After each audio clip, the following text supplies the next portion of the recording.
Ta-da! Here we go. Did I do the timing right? Was I late? Was I early? What? I don't know. Okay. We have some legacy and stuff going on. Legacy? No way. That's just what they told me. They do Legacy here? Yeah, that's what they said. Brian came up to me and he was like, "All right, I need you guys to stream Legacy today," and I was like, why not? The show must go on. Like, I just do what I'm told. All right. Morning. Good. What more? Where Morning. are you that it's morning? Oh wait, this isn't the watch. What's Legacy? The greatest format? Don't think I've forgotten. All right. Getting some pairings up for you guys, and round one will be starting pretty soon. So we have a new a life thing. Like we actually have some. We actually got some things switched up. Brian got back and he's like, "Oh, we're changing some stuff," and so here we go. We got rid of our life dies. Yeah. So We'll have to see if people are using the new flip life counters that we've got.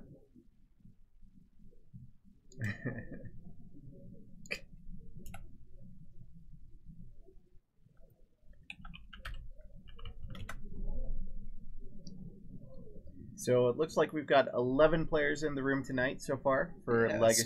smaller legacy event, but we got Josh and Terry. Yeah. And we've got Brian and Calvin. Awesome. And Brian's been gone for what seems like forever. So let's watch Brian play some Magic. Brian versus Calvin. Okay. So Brian, I think Brian said he was on Food Chain. Yes. And Calvin's usually on some type of 4-color.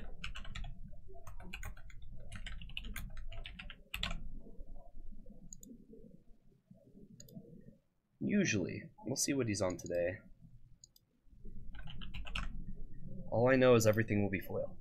Sure. Yeah, I saw him playing around with a foil Jace the other day, and that was pretty.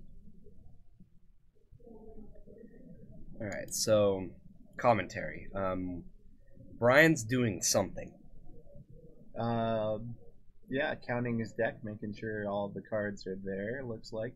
This is an all new pile shuffle. Never seen pile shuffle like that before. As always, best shuffle cams on all of Twitch right here. I don't know what that was, but let's just loop that in with everything else. Hey Jorgensen, thank you so much for the sub. I know that we hadn't quite gone all the way live-ish, but we appreciate it. Anyways, thank you so much. What a hero! What a hero! What a guy! All right.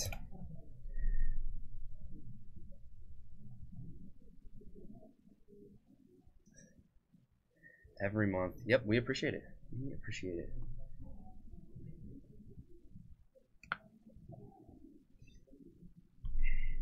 So, I have news while these guys are still getting shuffled up.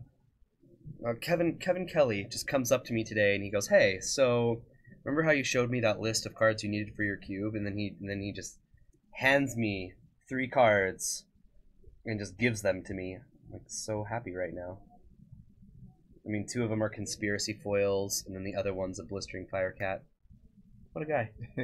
Alright, we're getting started. Alright, cool. HC Fox, you ever wonder why we're here?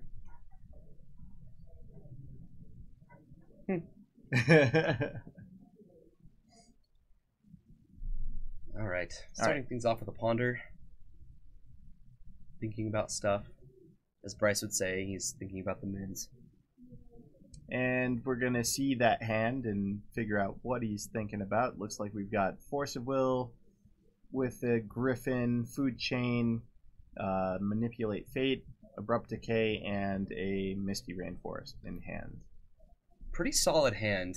He's going to be searching for one more land, but if Manipulate Fate, resolves as it should, he should be able to draw an extra card and get that 3rd mana source to be able to cast Food Chain. And sure, and Brian did ponder to the top and keep it there, so he's at least happy with the next card as well, would be my guess. reverse the numbers on the second rung for the down. Yeah, that'd be good to do. Probably. What, he flipped like 1,000,000 to get there? Alright, we've got a Delver. I think we can put him on Grixis then. I think so.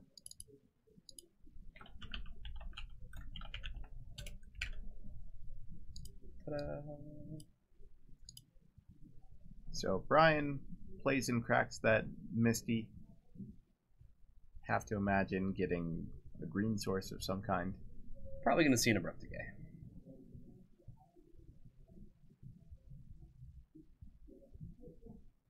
Might wait on the Abrupt Decay. I'm not sure it's terribly urgent. I mean, Delver, it's only going to be 3 a turn.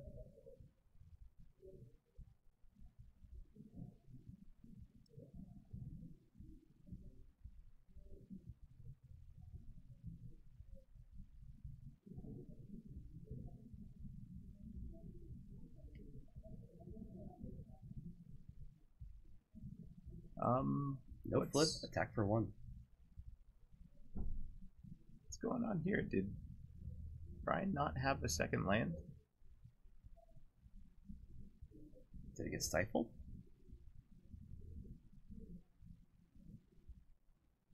Oh, there was a wasteland. Okay. Oh, okay. I see. He just put it like directly into the graveyard. Just directly into the graveyard. That makes a lot more sense. It's like, wait a second. Alright, Deathrite Shaman coming down. And we're just shortcutting here. Gets a Underground Sea. Deathrite Shaman of his own. And I don't think there's another land. And that's going to be kind of rough. If Calvin can keep Brian off of mana sources, if he has an answer for this Deathrite Shaman, things are going to get rough real quick.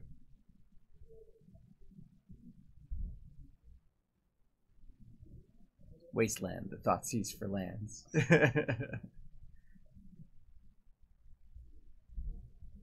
Alright, Calvin doing some pondering.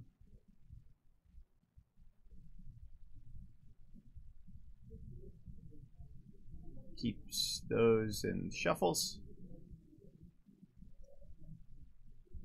I think at this point you're just looking for something to kill that Deathrite, right? You're looking for a Lightning Bolt, something along those lines, maybe a Fork Bolt, whatever. And yep, Fork Bolt Fork Bolt it is. And that's going to eat a Force of Will. Definitely. And we've got a Daze for that.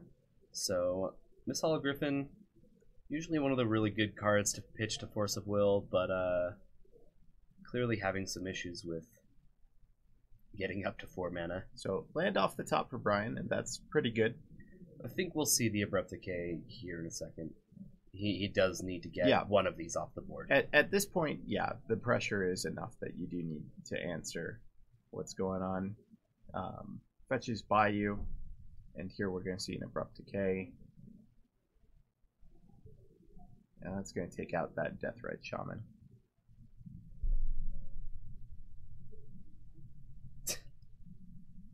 HC Fox, that is not something that I have ever thought about or wanted.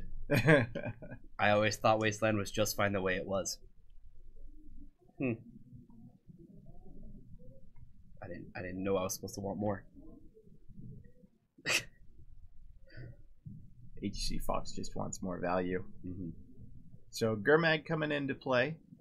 And now Brian's on a real quick clock here. We're looking at 2 turns max.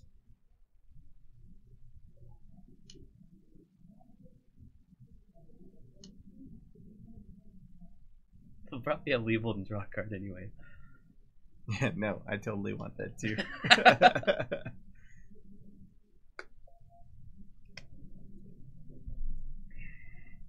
Him? Me? You sure? Alright, Abrupt Decay number 2. This is going to take out Delver.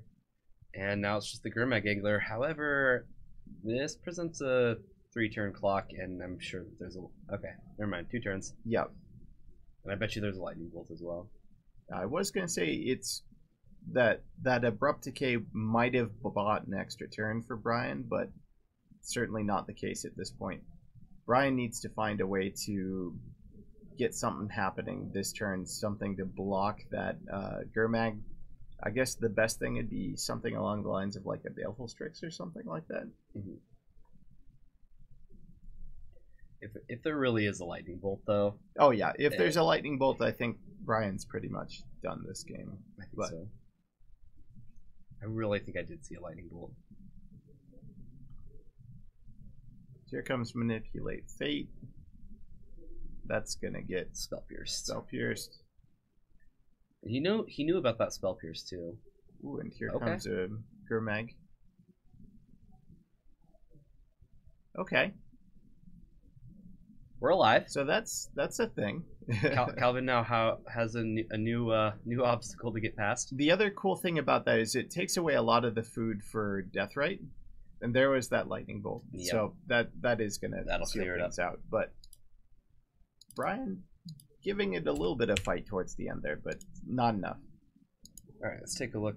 Oh, they're just shuffling. Jeez. Now what am I supposed to do? All right, shuffle cam. Shuffle cam. All right. So, if you're Brian, what kind of cards are you looking to bring in to fight against the fair, kind of grindy Grixis Delvery stuff? I don't think that he needs to change his deck too much. He's probably going to want to focus on the little creatures that come into play. So I think removal is usually pretty good. And then I think that the biggest thing will be just fetching up basics and making sure he has mana. Mm-hmm. Shuffle cam hype. Hey, Captain. Good to see you. Man, we got all the heavy hitters in here today. We do. It's great.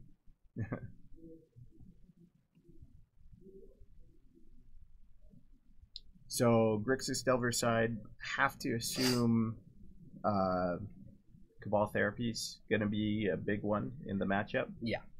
And possibly Surgical Extraction for Food Chain. That would be a good thing to hit out of the graveyard. Got to get there first, though. Yeah, I'm not... I think that Grixis Delver is usually pretty good at dealing with combos anyway. Mm-hmm. Calvin's just going to want to tempo out. And Brian's deck being a deck that has more 3s and 4s than most. Right. He's probably that's probably the game plan. Just sure. Get in early and yeah. Present a quick clock, try to pressure and hold on to that, play more of a tempo-y game plan. This does make Brian's Baleful Strix and Abrupt Decay is probably his most important cards up until he's looking to win the game. Mm-hmm. And both players would like to be the one with the Deathrite Shaman on their board. Sure. Both players with counter magic able to kind of grind through and force through threats. How big is play versus draw in this matchup? It's probably everything. I'd imagine that whoever's on the play is probably favored for the matchup. Mm-hmm. Got any red-white taxes decks in the room? I'm not sure. Haze Control. I know that we've had one player playing it recently. I don't know if they are here, and I don't know if they are. Then I don't know if they're playing it. Brian's gonna throw that hand very quickly. Probably one of those all land or no land dealios. When you're staring at a handful of Mist Hollow Griffins and not much else, pretty easy to throw that one back. I'd have a hard time with it. I'd be like, yeah, but I have a Griffin.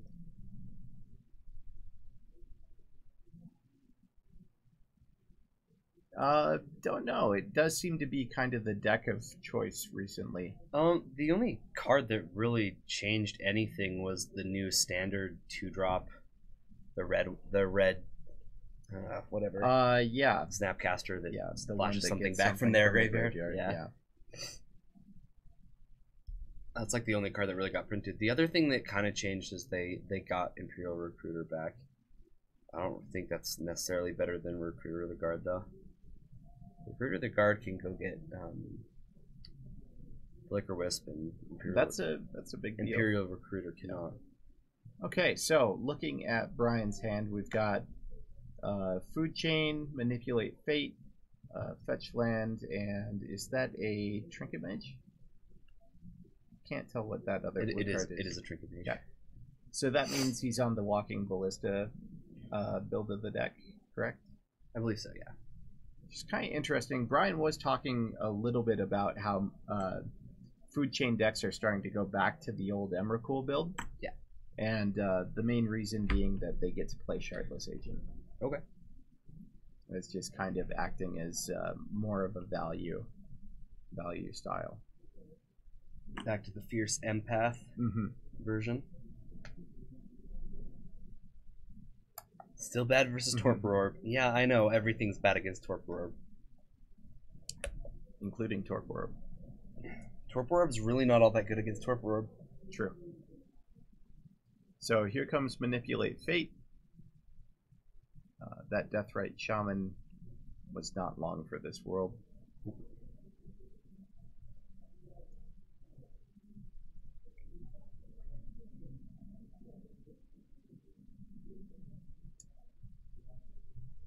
There you go. That's how we feel about Dire Fleet, whatever thing that I can never remember its name. Yeah, I got the Dire Fleet. Dire Fleet. That's further than I usually get. Yeah. Red guy. The red 2-mana first strike. 2/1. 2/1. Yep. From Rivals of Ixalan. Rare. It does a thing. Creature type human pirate.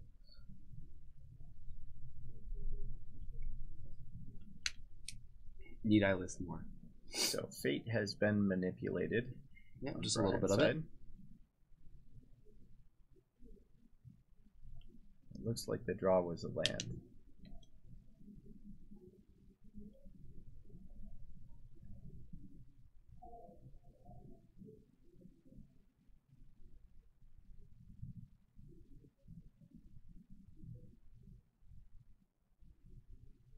I think the thing is, Fox, most of the cards in Red and Taxes are very situational, which is why the tutors are so important. And as a tutor target, I think it's perfectly fine to have in the deck. You will also get into those kind of drawn out games where it does something pretty relevant, but most of the time, you're right, without Vile, it's not going to be as good. Right. All right, so Brian has already gotten to, through a couple turns, and Calvin hasn't quite been able to get a threat to stick. Sure. So when Brian was on the play, Calvin on the draw, and he's having trouble sticking a threat. This is exactly the way that Brian wants things to go. So 3 mana out. Brian's kind of eyeing that food chain, seeing if he wants to kind of try and get that into play. He's got plenty of creature fodder in hand. He might... Oh, he's just going to go for it here and say, yeah, do you have something? Yeah, it's a force. That gets Force of Will.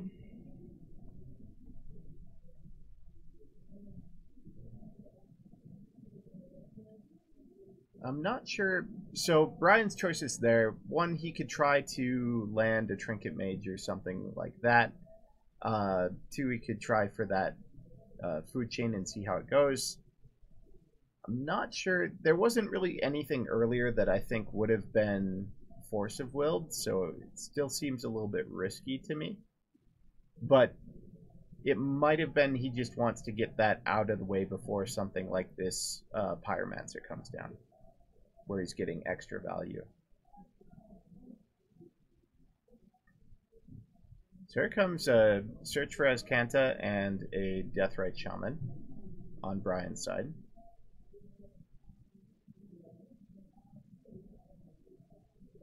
And a Brainstorm from Calvin off the Deathrite activation.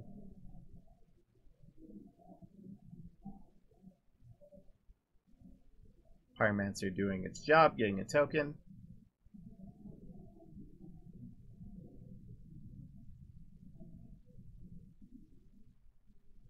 Yeah, he gurgles.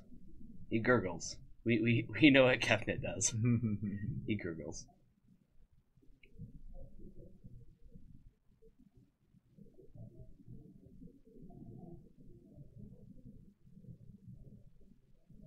Cabal Therapy. Okay, This is going to name the Trinket Mage that he saw earlier in the game. for sure. And Flashback and flashback. Yep. Mm-hmm. Take Manipulate Fate. Young Pyromancer doing a good job of providing fodder for that therapy. And now Brian gonna have to really rely hard on this search to get things moving. I think he's going to be okay. He has Miss Hologriffins chilling there, and if worse comes to worse, he can just cast a Miss Hologriffin, which is going to get in the way quite a bit.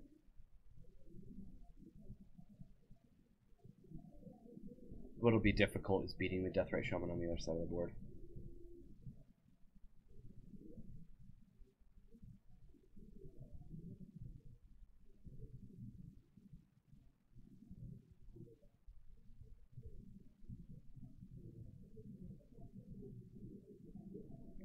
I mean, he will have to keep up with the tokens that are going to be putting on pressure, but they have so much to do.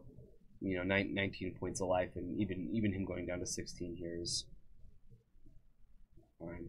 Sure. He's going to block.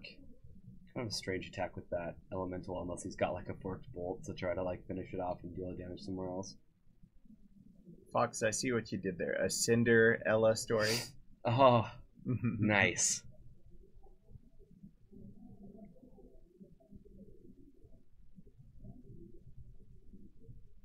Oh, and he was able to find land number 4, and he's just going to cast a Miss Griffin. Sure.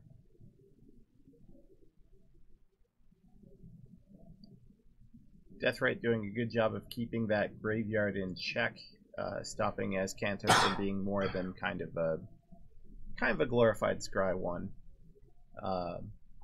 But the Manipulate Fate is going to get these Griffins and Eldrazi into play.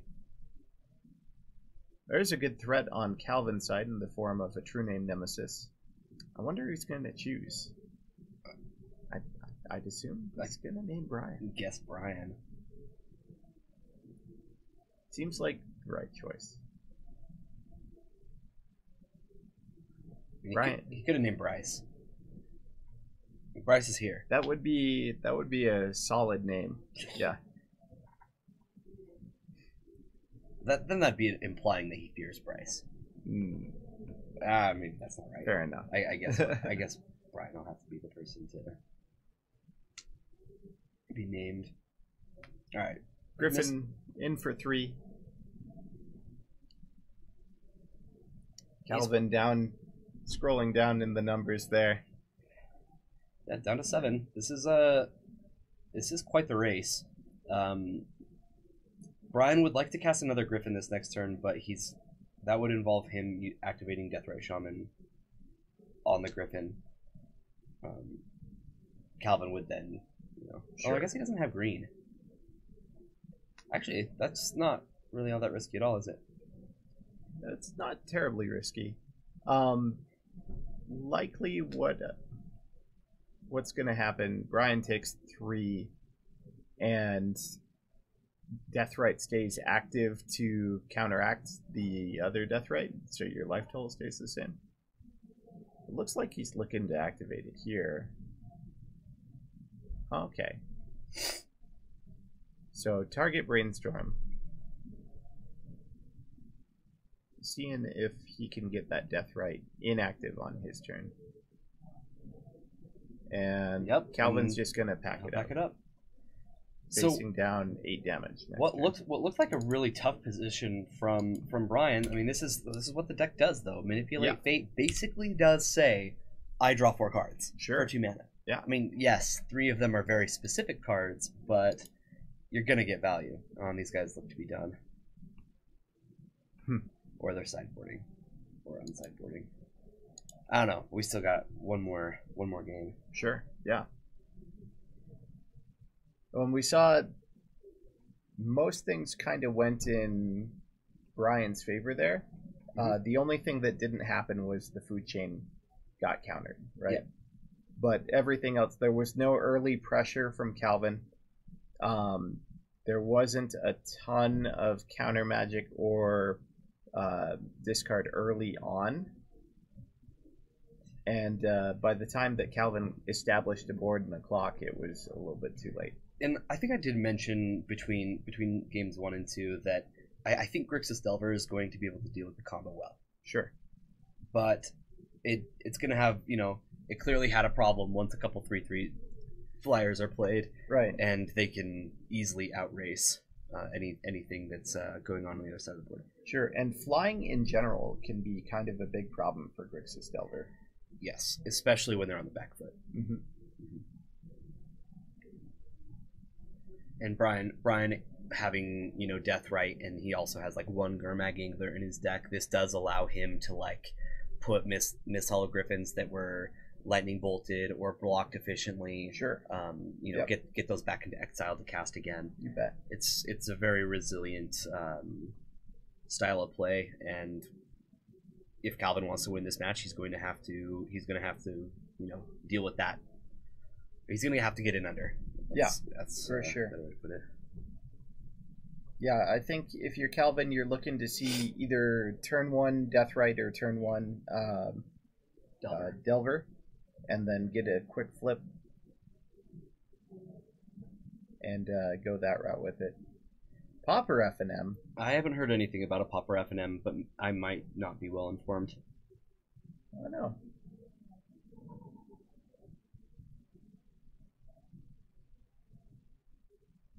Right, the therapy was really good. Yeah. Yeah, I'm certainly not saying therapy wasn't big. I'm saying therapy, if it was a little bit earlier, I think would have been a bit harder for Brian to fight through. I definitely think Calvin's gonna look at what just happened and goes, maybe we need to deal with Manipulate Fate. Mm-hmm.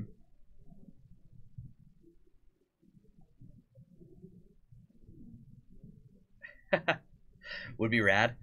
I mean, this is the kind of store that would do something like that. We have Popper on one of the days of our week, I believe. Yeah, I think there is Popper. I think it's Wednesday. Wednesday or Thursday. Look at that. And yeah, Deathrite Shaman to start things off for Calvin.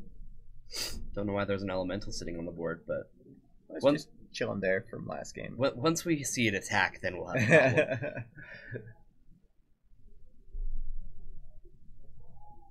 Elemental tokens are not cheaty face. No. So here is about as quick of a start as you'll get to see on Calvin's side value-wise, and that's Young Pyro. And I have to assume the way that things are being tapped here that we're going to see a follow-up of a cantrip of some kind.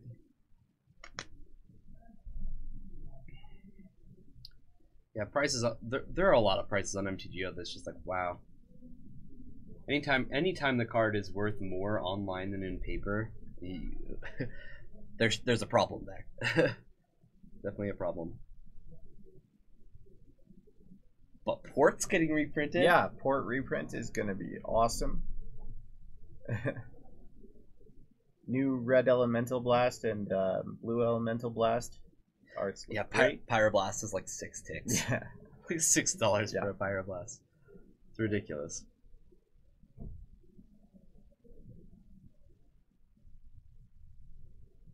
So Deathrite decayed, but Brainstorm comes in and that elemental token is now actually in play. Look at that. Hydroblast? Yeah. Hydroblast is $10? Yeah. Oh, that is terrible. That is terrible. Here comes Therapy.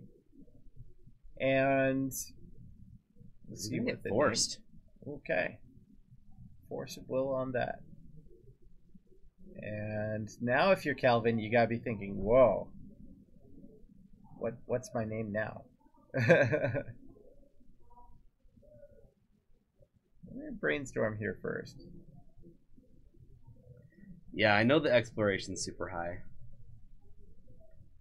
I did know that. I think it's like above 40. Or am I like way off? Is it like higher?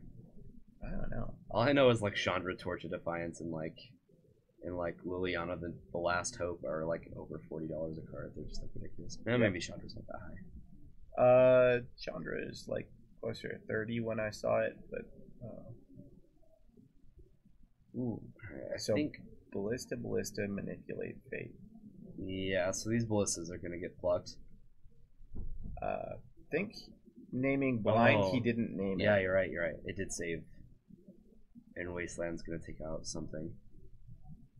You might have to just play a Walking Ballista and just kill the Young Pyro. Yeah, I think you're definitely going to want to get that Young Pyro off the board as quick as you can. Here comes Manipulate Fate. Interesting. Um, Eternal Scourge, Griffin. The usual. Yeah. Just typical food chain things. Kind of surprised that Brian went this route with it.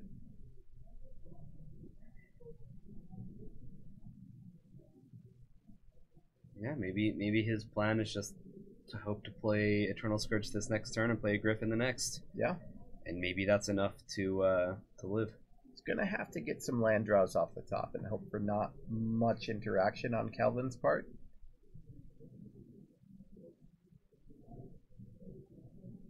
Incoming second therapy. That'd be pretty darn good. That would be pretty rough. Yeah, he'd lose his whole hand. We're close to it. So incoming Ponder on Calvin's side. More elementals being added to the board. We see another Brainstorm in the top 3. He looks like the type of guy who wants a Brainstorm here. Calvin's been storming off a bit here, so in for 5. Kill your land. Yeah, Wasteland should do it. And play a Gurmag. And a Tasmag Gurmafingler. And I think this is going to be way too much pressure at this point for Brian to come back from. Brian's at 10 life. He's facing down lethal this next turn. He's just going to play a Walking Ballista, block Gurmag, and hope to block Gurmag Angler and ping off the Young Pyro. Sure. But I don't think he's going to be lucky enough for that to happen.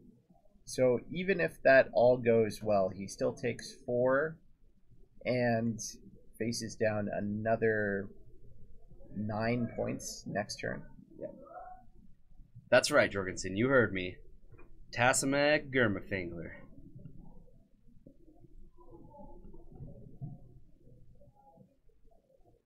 All of those words should mean something to everyone.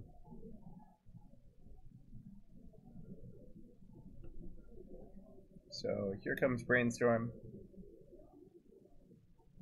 Elemental number 5. Let's see, 2 lands and a blue card. I'm not sure what that card is. Is this the 3rd Brainstorm played by Calvin this game? I don't think he's done. I think he found another one. Yeah.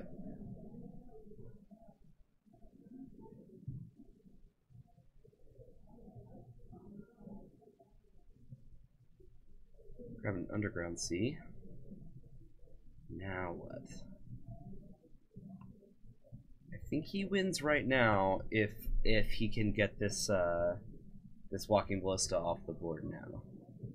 Yeah. So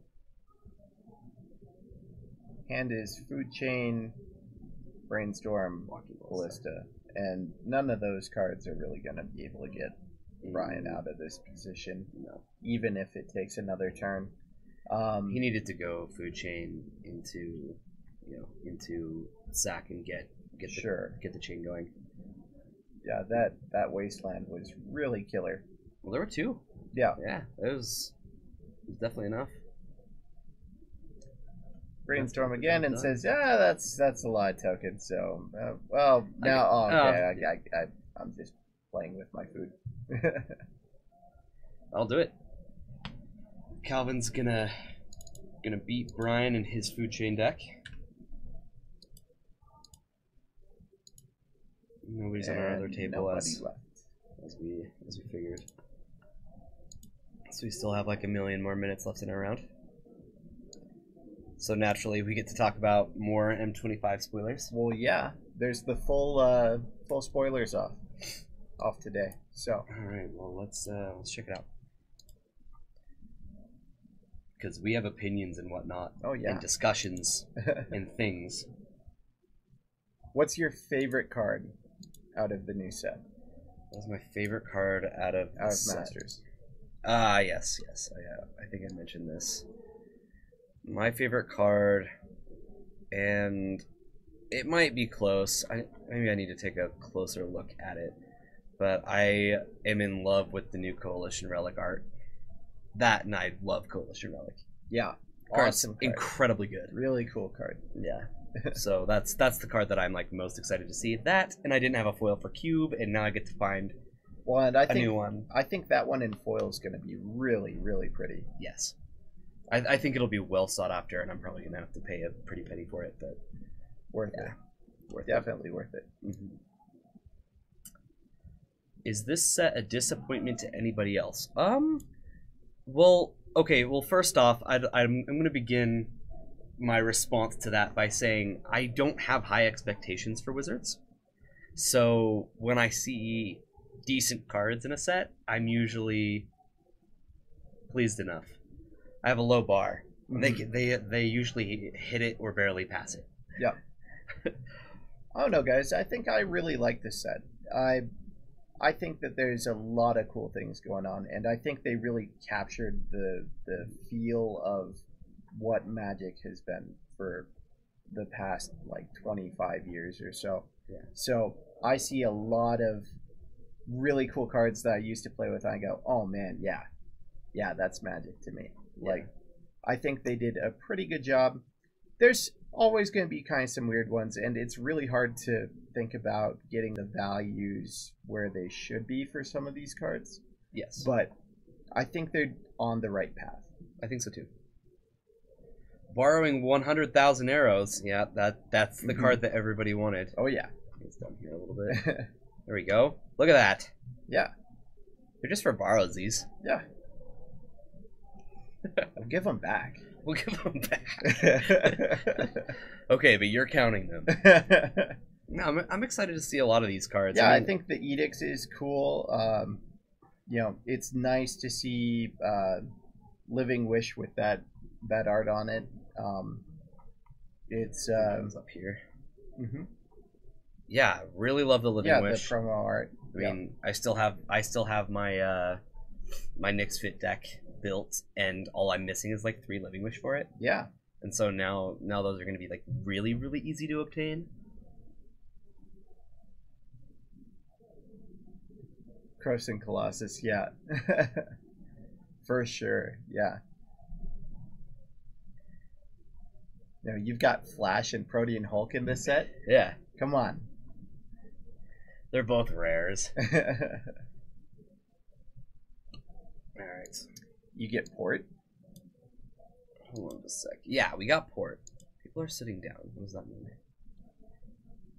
What does that mean? Oh, they're just fixing stuff. Just changing the numbers, I think. Okay. Had to make sure we weren't getting started early. Mm-hmm. Yeah, they're switching the numbers. What order Make it they're a in. little bit easier to scroll through.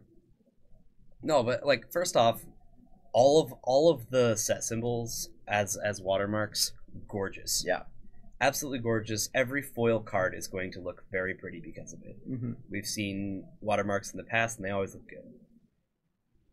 I'm sure somebody in chat will be like, "No, Kyra, look at this card." My favorite's the Homelands one, because when did you ever think that we'd see a watermarked Homelands card that isn't Memory Lapse? May I mention? I've looked through the set. Memory Lapse is like the only freaking playable card in that whole set. And yet they were like, no, we're making a rare and uncommon, and it's gonna be great. You know what they should have done? What? Didgeridoo. Yeah, they should have done Didgeridoo with all the Minotaurs just chilling in the set. Yeah, you're right.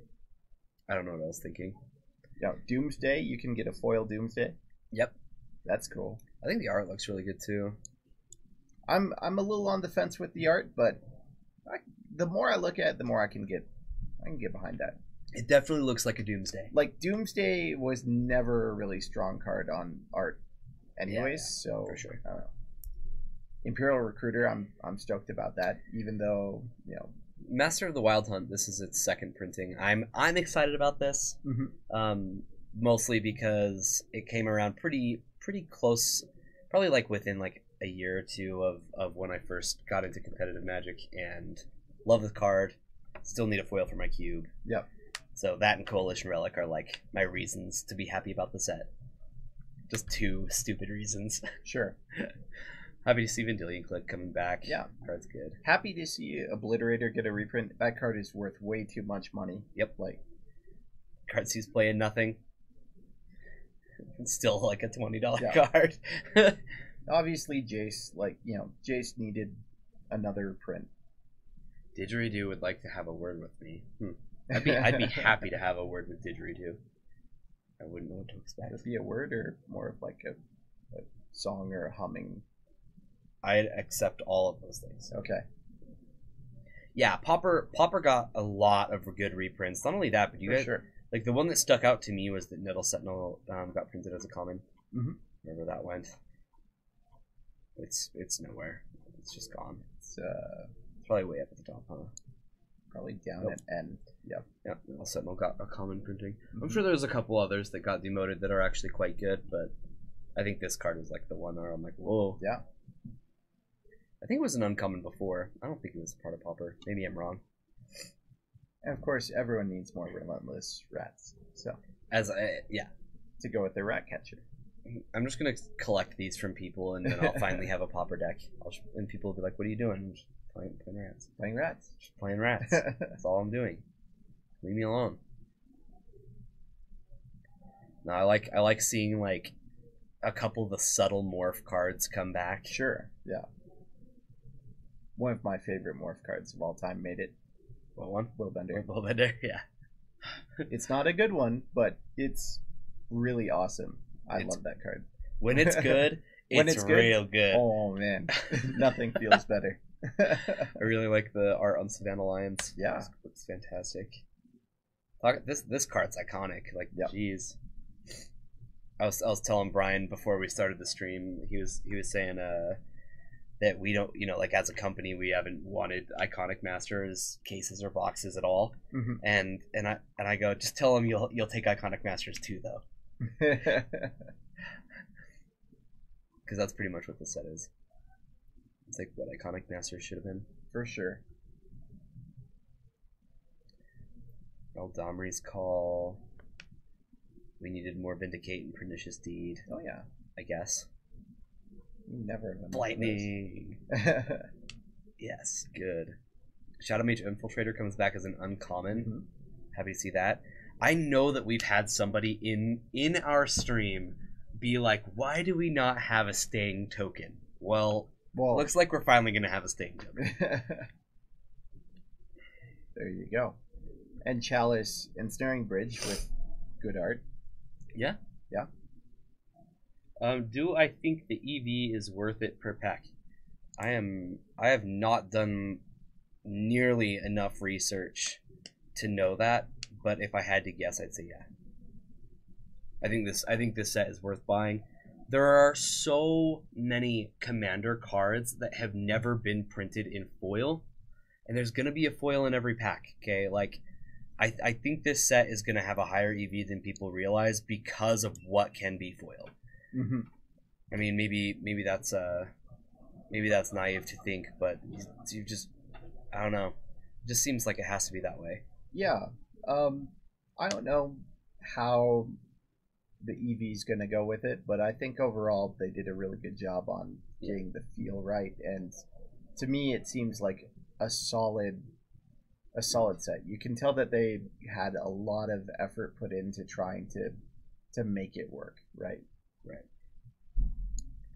But not only that, but like, yes, there's also a foil in every pack. Yeah. And the watermarks look gorgeous. Yeah. I think because of the watermarks, a lot of people are going to actually prefer mm-hmm. the these Masters cards over their original printings, in foil, Yeah, I could see that. because the watermarks will probably look gorgeous. Yeah. Maybe not everybody will feel that way, but I'm sure there will be people out there that want them, and I think that does drive the EV up Definitely. in one way or another. Yeah. Well, it's something kind of a little bit more unique. Mm-hmm. Another printing a counter spell. For sure. I don't know, once you consider like how many EDH cards there are in this set, Pretty solid. and the fact that you can get them in foil, that's just where my head's at. I'm just like, yeah, people are just gonna want their foils. Nice art on Disenchant. Yeah, I really like it. I like it more than the one that I have right now. Has that M symbol coming from like the first couple sets. Yep. Got a couple of those. We got Counterspell, Disenchant, Lightning Bolt. Mm-hmm. There's a couple others. Red and Blue Elemental Blast. That's another big one. Dark Ritual. Yep.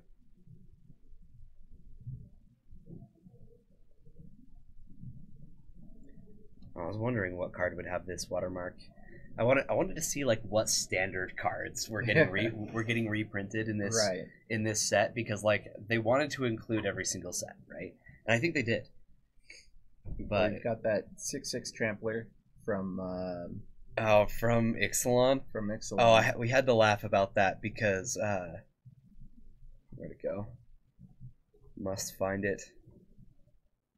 No.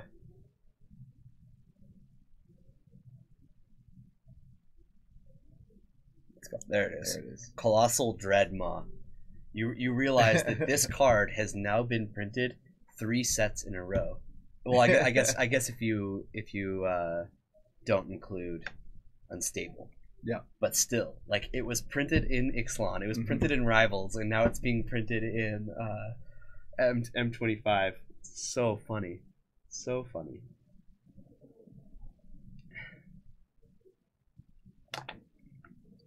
Well, what are your guys' thoughts on the new set? What cards are you happy to see? What cards do you think would have been a better fit? And if you're unhappy with this set, what makes you unhappy with it? Show your work. Yeah. Show your work. Show your work. Let us know. I remember this card. Yeah, I think a lot of these cards are coming back because they were iconic in the draft formats. Like, oh man. Yeah. I remember this card just being insane. Fathom Seer. Yeah. Yeah. I like drawing cards. Ghost Ship. We have Ghost Ships in the set. How can you not like it? I don't understand. 5 mana, 3/3 that draws you a card. Doesn't get much better. Mana War. Yeah, this is Mana War's, like, it got printed in EMA, but still, this card is just gonna look real good with the stamp. I wish every card had stamps. Just saying. I know it'd get kind of lame, but I'd support it. Like, what was this? Portal. Is this original portal? I'm glad they got like one original portal, and then I saw the Portal Second Age. You would have liked to see Ravages of War instead of Armageddon. That would have been cool. Yeah, I could see that. It is mythic. It would have been awesome. Yeah, Ravages would be an interesting inclusion.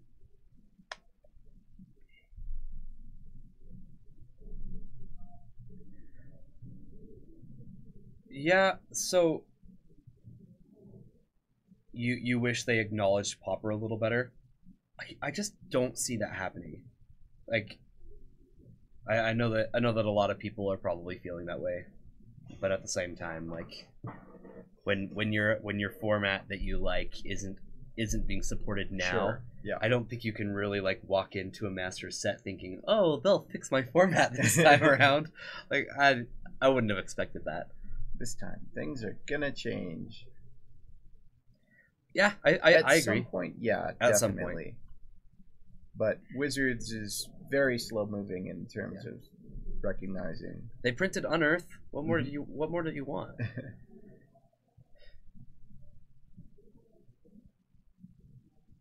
Yeah, It will be as hands off as possible. I Yeah, agree. probably. Yeah.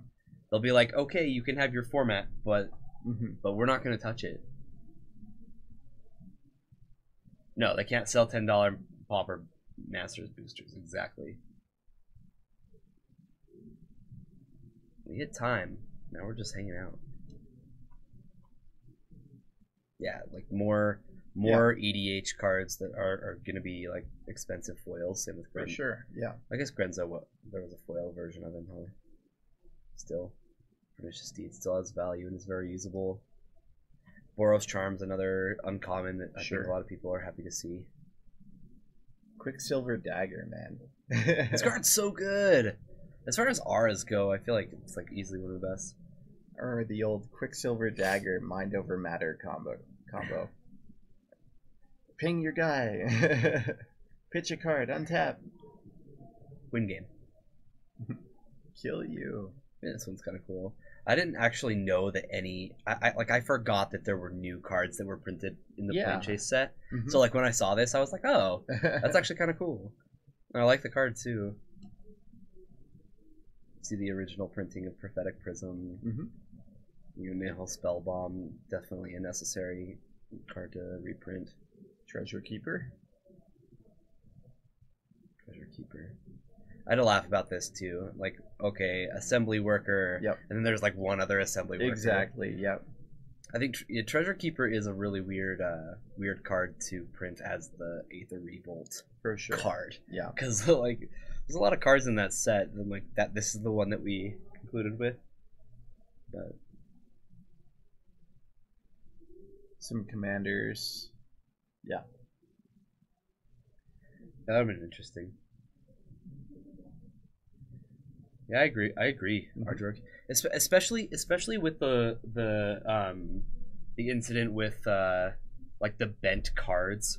You know, what was it, like a Kess that somebody had a problem with, and or whatever, right? Mm-hmm. And you know, they after that happened in a competitive tournament, it does surprise me a little bit that they didn't do that. I agree. Hello, what have you missed? You missed Brian getting beaten. Get got. He got by Grixis Delver in round 1. We still have 2 more rounds. We still have more things to come. We were just talking about M25. Some people have some complaints. Some people have some good things. Talking new card. Yeah. New card release coming out. This card is one that, like, when I saw it got reprinted, it's like, whoa. Yeah. Like this one in Myriad Landscape, you know, there were no foil printings. For sure. Ash Barons is like a $6 card. Yeah. That was printed as a common in Commander. Yeah. Like, it's fantastic. And it has cycling, so you can use it in card. Mr. Toad's Wild Ride. Yeah. Legacy. Mr. Toad's Wild Ride. And Mishra's Factory getting another printing is pretty awesome. It was as high as like $9. Yeah, it was really expensive. So like that's why when I saw it, I was like, oh dang, because even my brother has these decks that he likes to build that are commons and uncommons. A lot of people refer to it as peasant, but peasant has like a restriction on how many uncommons you can use. Sure. His do not. So he just like builds decks so that people can use them. You know, you and I have played with them. They're really cool. Mm-hmm. But he's been looking for Ash Barons, but they're so expensive. Yeah. He just wants to build decks for like fun. Yeah. You know, and he doesn't want to spend like $10 or $9 on an Ash Barons. For sure. It's just ridiculous. Silly things. Yeah. No, I'm excited about this set. I don't think I'm gonna get to open a whole lot of it. Yeah, I think I think it's good to have out there, though. Yes.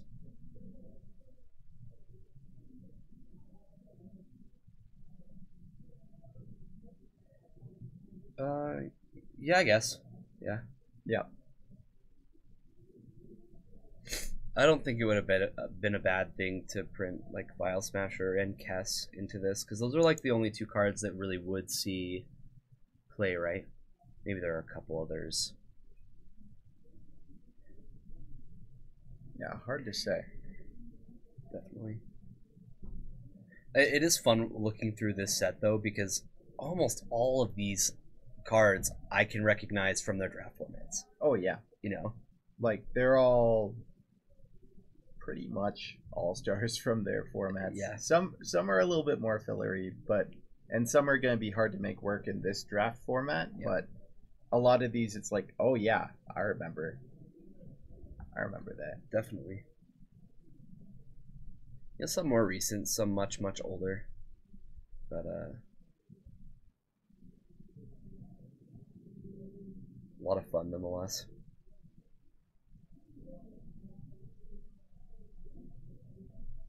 They got like the Kindle and and like accumulate knowledge and stuff like that. Wherever that card was, right up here.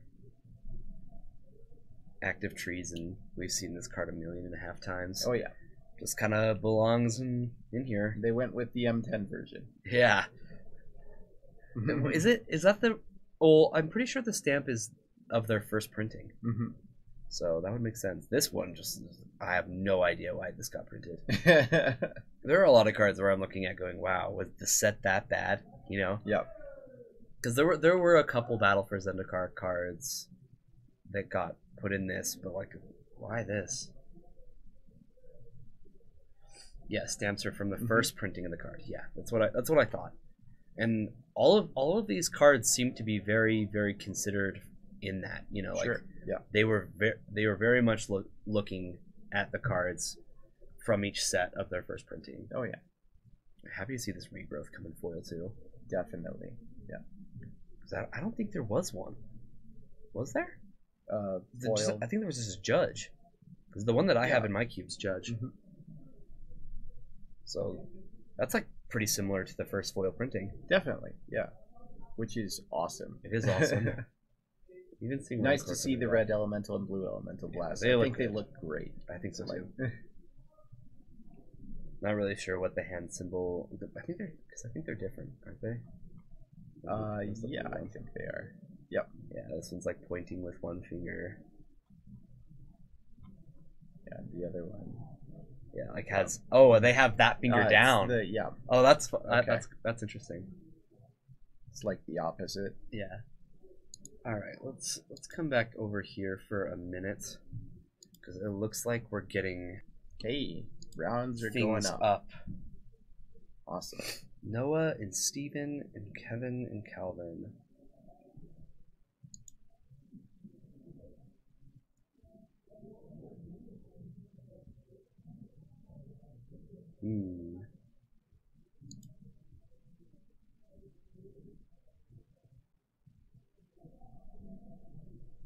It's like the horseshoe theory, but for magic.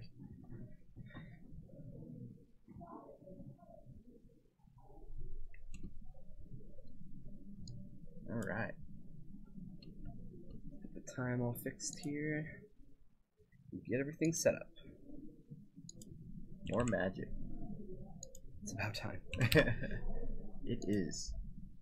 It's always about time.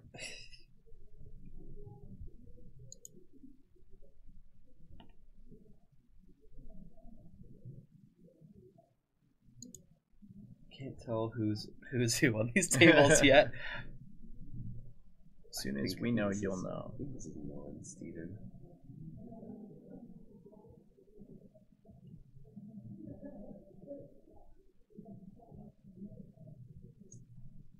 Maybe.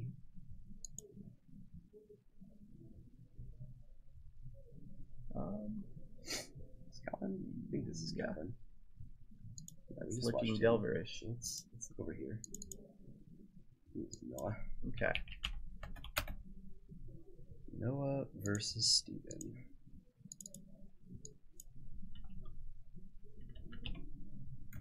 Although there you don't look to be getting started yet, huh? Nobody's there. I guess we'll just jump over here. I'll fill in the blanks. Okay. Since our other table hasn't quite gotten 100% set. We've got Calvin over here. We know he's on Grixis Delver.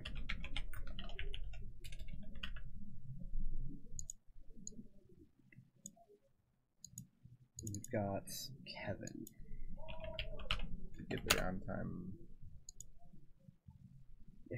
Dude. All right, so Yay for mulligans. 4 shuffle cams going. Looks like we're still trying to get our other match up as well. People trying to find their seats and the like.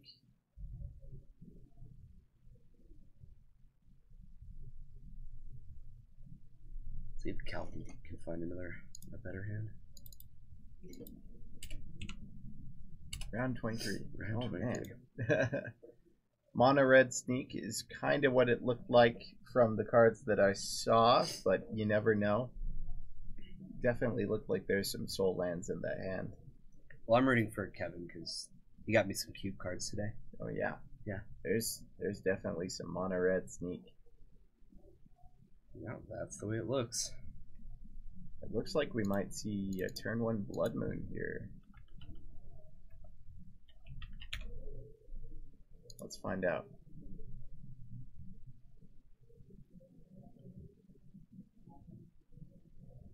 He's considering it. If Calvin's on Grixis, I don't think that there's going to be a way that he can really beat Blood Moon. He doesn't have any basics to fetch with this Misty. It would definitely require a force or a daze. That it would.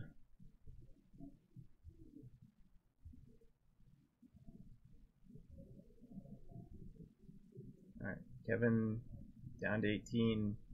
Exile Simeon Spirit Guide. Goes for Blood Moon. In response, Calvin cracks. Brainstorms.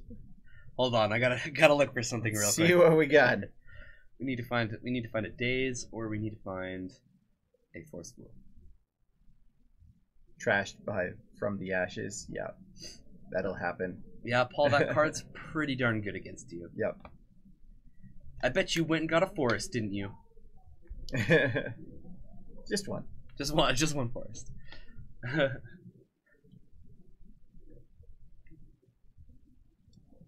Calvin saying, "Yep, you can cut that."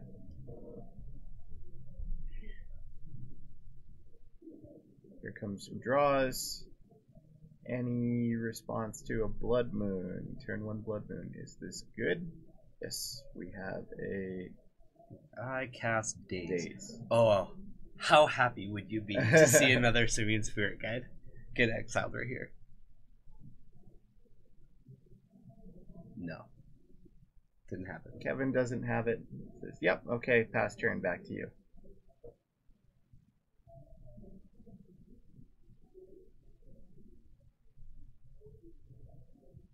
Who needs a basic forest, Jorgensen? Look at that. There's a wasteland on the ancient tomb there. We've got a basic mountain from Kevin and a pass. Drew the forest. Oh wow. Your opponent was being super friendly and he was trying to give you forests and you didn't even get anything. So sneak attack is the draw for Kevin. We know that he has the city, and here comes... I'm not sure I know what that card is. I do not know what this card is. Chat, help! Chat, we need your expertise. I'm unsure as to what this card is. Seething Song. Oh, is it an alternate art seething song? Alternate art seething song. Okay. Okay. So, seething song. Oh, it was from the dual deck. Cool. I forgot that this got printed. Okay. Seething Song resolves. Sneak attack. Being cast. Conveniently, 1 mana left remaining, and here comes a lovely Gristlebrand into play. I'm gonna pay some life. Let's see if Kevin can end the game right here. Pay 7, draw 7. There's an Emrakul in hand, so if we see fast mana source, there is a Spirit Guide and a Lotus Petal. It looks like he'll be able to get an Emrakul into play and attack for 21. This should be a pretty quick game. Ta-da! That's what I got. Calvin's like, but I countered the blood ring. What do you mean I have to counter more than one thing? Alright, so. Well, that's not the right player. Yep. JK. Kevin takes a pretty quick game 1 there. Sure does. I'm glad to see that Kevin was able to get a legacy deck. I know that he's played kind of like a fun Tron deck in Legacy that Wasteland just kind of eats. Mm-hmm. But looks like he's finally got something up and going. It's great. Absolutely great. All right, what have we got on our other table? Looks like things are just getting started. I actually think this is game 1. Okay. Now I think Noah is on Miracles. Master, you missed an attack for 22 damage. 20 million damage. On turn 2. Turn 3? Turn 3. Turn 3. I think it was turn 3. Yeah. Turn 3.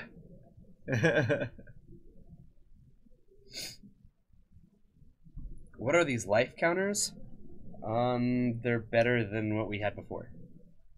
It looks like people aren't exactly enjoying like flipping through to change the life total, but they're much better they're on much screen. More visible. Yeah. We're working on solutions. This is what we've come up with right now. So let us know what you think, and let us know if you guys have any ideas of some better ways to keep things visible and keep the game looking nice.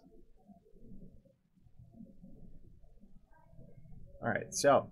Definitely Miracles. We've got a Predict, a Council's Judgment, a Basic Mountain, a Basic Island, a Counterbalance, and an Arid Mesa.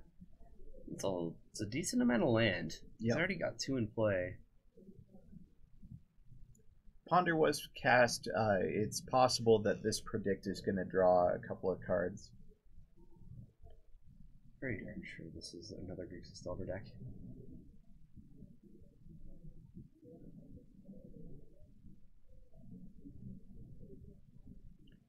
I like that idea. Little tabs. Yeah. That is definitely a good idea. And that'd be really easy to do, too. Yep.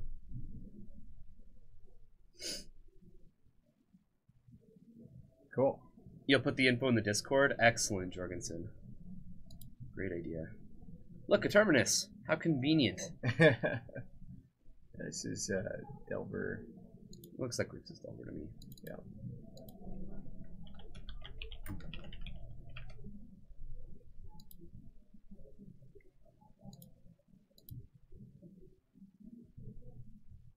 Okay.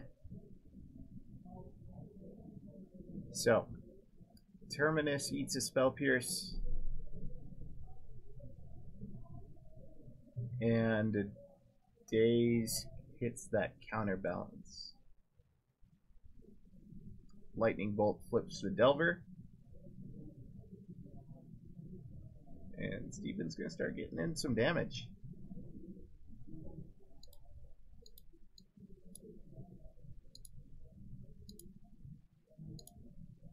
Here comes Probe. Take a look at that hand. Hasn't changed much since the last time that Steven took the look. Yeah, he knew about all of these cards. He's just doing this to get another card. Mm-hmm.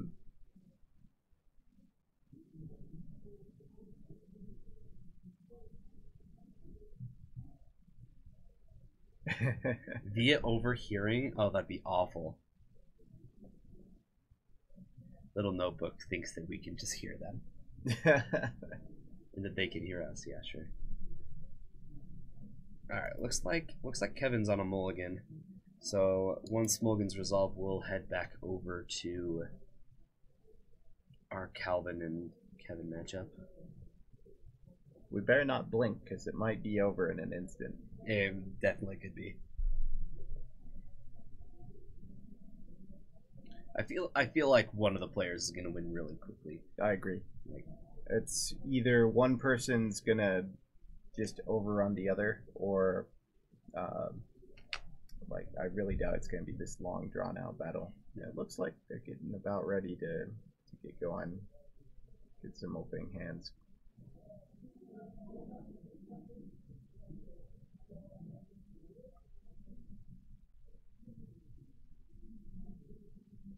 In the meantime, Noah resolved a brainstorm kind of thinking about where to go from here. Has that fetch land in play.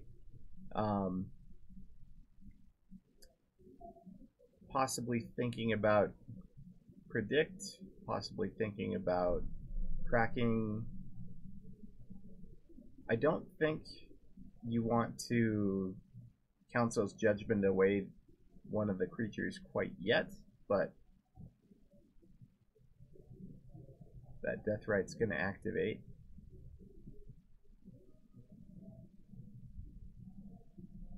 Oh, little notebook, now we're talking. See, the first idea was ridiculous, but this one's much better. Definitely.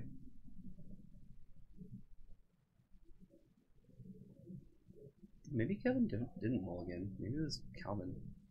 I thought he was, but maybe he's got 7 cards in hand. Maybe they're both going back to 7. I don't know.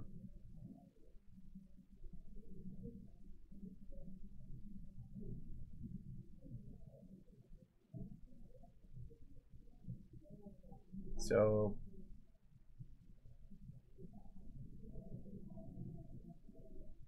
Steven getting in there for some more damage. See, Murdoch, that's exactly what we wanted to avoid was tablets. They're ridiculously expensive, and keeping them charged is also annoying.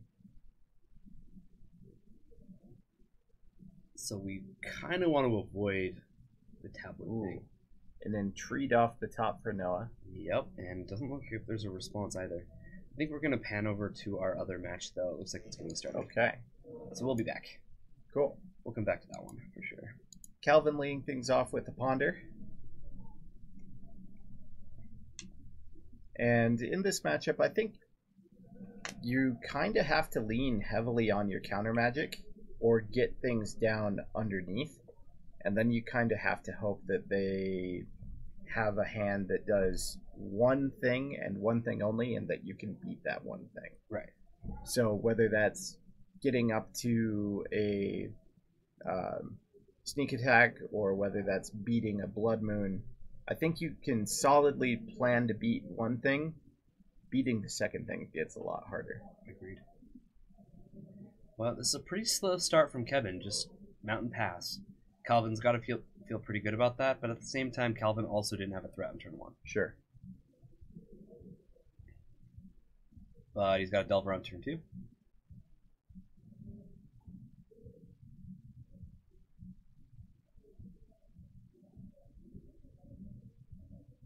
And looks like we've got an Emrakul as the draw. Pretty good draw. We see that Through the Breach in hand. Looks like we've got 4 mana here. Unsure if he's got the 5th.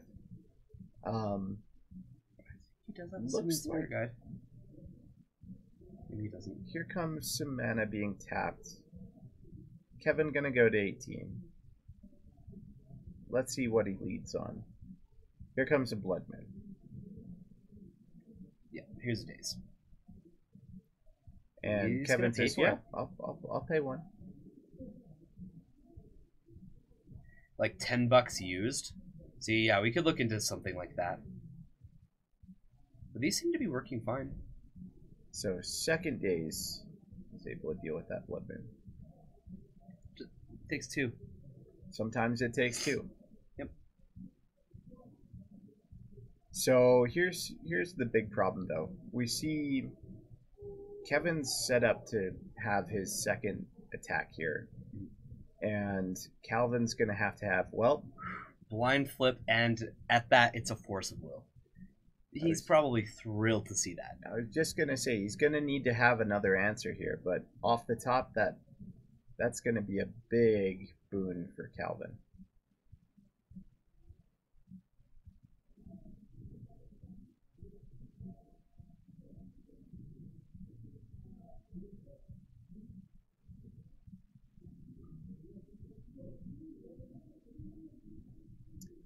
Now, with that Through the Breach, if Kevin has another Soul Land or something like that, he can try to end of turn Through the Breach, bait out that counter, and attempt to go off on his turn. Looks like he has just drew an Ancient Tomb. Yeah, that seems pretty good. think 4 damage to yourself might not be easy to do, though.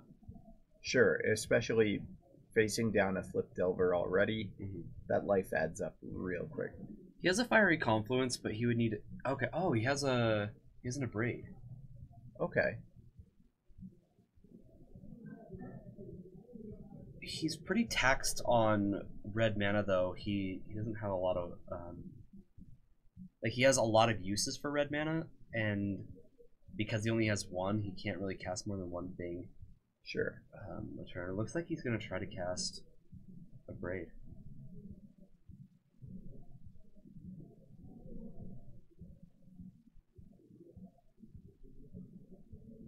Yep. Here comes that Abrade. Taking the pressure off of his life total actually does do quite a bit. However, right now he's gonna have to pay 4 life to cast Through the Breach. Sure. That resolves. Abrade, an interesting one. I've seen that popping up a lot more as an answer to the style of red decks and kind of more of the red prison build. Yeah. Deals with cards like Chalice of the Void, deals with creatures, so it's not completely dead in other matchups. It's on 2, so getting past Chalice. Yeah. I think that's one of its best things. Sure. It acts as a removal spell. It does kill most creatures in the format. You bet. And it also kills that Chalice, which... Or an Ensnaring Bridge, or a Trinisphere, something along those lines. All problem cards for Delver and any deck really wanting to play a bunch of cantrips.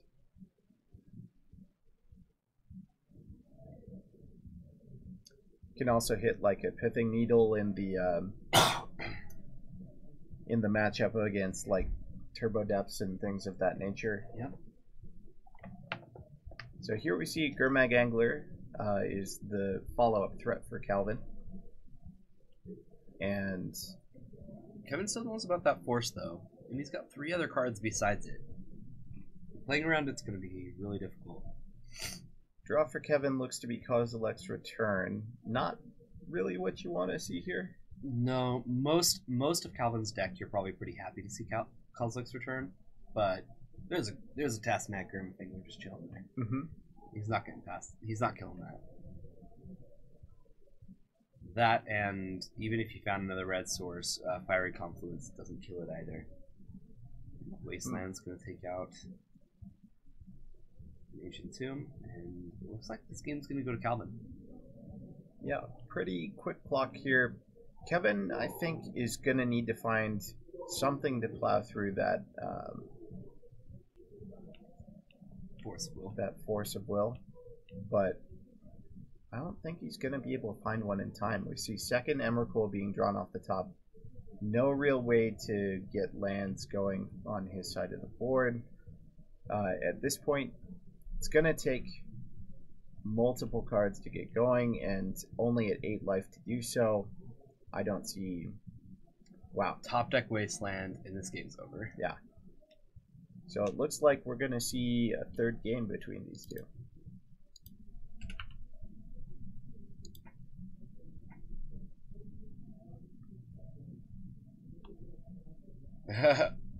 I show you a bunch of cards I can't cast. Alright. Let's see what's going on. It looks like we're in a new game. Noah down to 3, if life totals are correct. Actually, this might not be a new game. Back to basics in play. Yeah, back to basics is pretty good once you've stabilized the game against Delver. Yeah. He is at 3, though. Back to basics. And we're fetching Tropical Island.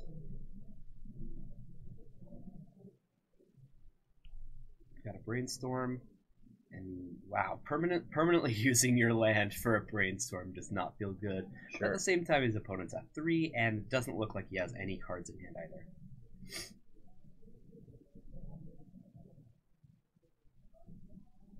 So if you're Steven, you gotta be really hoping you're finding a Bolt plus another land to cast that Bolt. This doesn't look good. This is a... Looks like we 2 see lands and a rest in peace. Pyromancer in hand for Steven. Not casting that anytime soon. It looked like a blue cantrip and another card I couldn't get. So instead of shuffling and getting a new draw, he decides to take the fetch off the top, and he's just going to fetch these 2 top cards away. Mm-hmm. Does his deck have 0 basics in it? Yeah, most Grixis Delver decks do not have any basics. I have seen them run 1 before. I actually think I've seen 2 before. But it's very hard to find space in yeah. Grixis Delver to run basics. Like, most games end and you only have 2 lands in play, and you really, really need those to be Underground Seas and Valks. Like, mm-hmm. I don't think you have a lot of room for basics. So. Yeah, at that point you're starting to shave on fetch lands, and that affects your games a bit. Jace is the draw and play for Noah, and that's going to be pretty rough. We're going to Fate Seal immediately on Steven. Taking a look. Says, yep, you can have that card. Do you let him have a land? Looks to be an Underground Sea. I don't know if I would have let him have a land. I think Noah's thinking, well, I'm good against most things other than Lightning Bolt. So if I can keep my opponent off of Lightning Bolt, then I'm fine. Yeah, that makes sense. Yeah, here's another Fate Seal.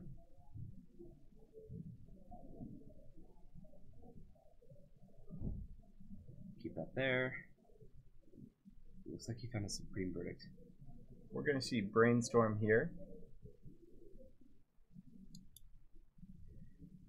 Looks like he probably has the Lightning Bolt in hand. He's just looking for the red source. And that's gonna be a tough spot.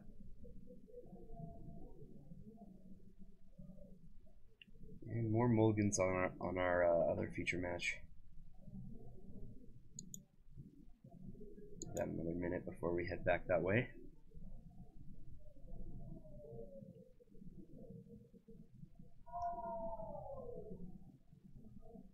Worth noting, Noah down to 2. This does put him in range of a couple more things. Now, Forked Bolt would be able to do it as well. With Jace in play, it's going to be really hard to make any creature stick onto the board long enough to deal any damage.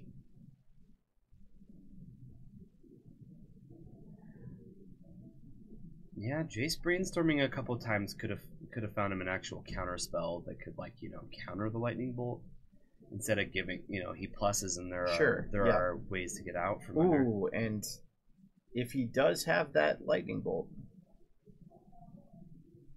then Steven might be able to do something here. Is that a Snapcaster in hand for Noah? Yeah, I'm not sure what's in his graveyard though. He's got it all piled up. Both players do. It looks like their graveyards are quite large. So I'd imagine there's something, maybe that's why he's plussing. He's had the Snapcaster and he just already knows that there's a Force of Will that he has access to.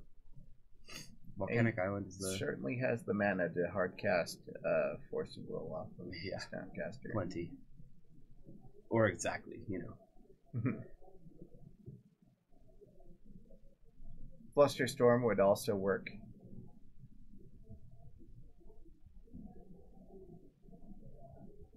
The swords.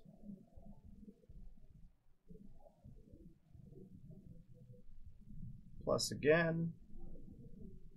Jace ticking up slowly, up to 9. A couple more activations to go.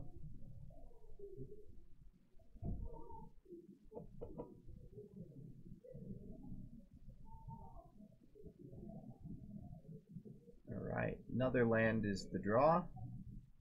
And now we're going to see a Young Pyro into a Delver past turn. Now he's got 2 Swords to Plowshares. And here comes that Verdict, and that's going to be enough for Steven. Wow. So, Noah takes that game. I do think that was game 1, which means we'll have some We'll definitely be coming back to this match here in a moment. I think our other match has just gotten started. So they're at game 3. We see a Flip Delver. We see a Blood Moon being cast right here on Kevin's side of the board. And we're seeing that being Force of Will. We saw a Flusterstorm on an earlier play.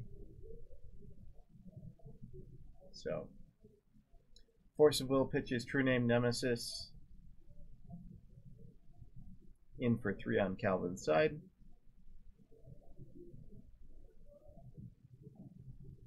And Ponder. Poor Kevin's like, I just can't get a Blood Moon onto the board. Yeah, Chris, I guess he just had 93 counters on it. It's just what happens, you know? Yep. Sometimes you just want to keep up ticking. Yep, completely normal. It's totally normal to have what is that, like 40 something odd pluses? Mm-hmm. Yeah. Games can go that long. Yeah.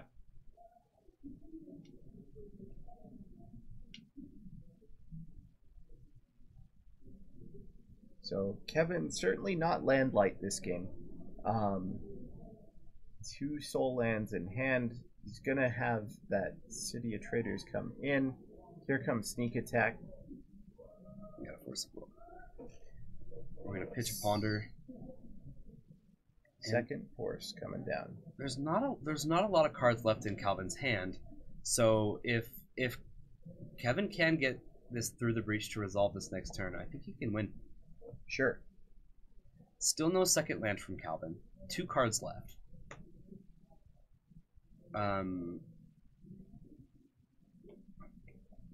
And he can float extra mana if he'd like, which I think he should. Yeah, I think if you're Kevin, you're just kind of going for it here. Ooh, interesting. Choosing not to add any mana sources. Wow.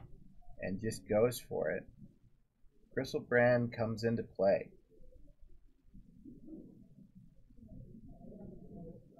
Who are you people? What is this madness? Oh, Dragon Knight, you know us. Don't be ridiculous. So he's gonna go down to 4 life. Okay.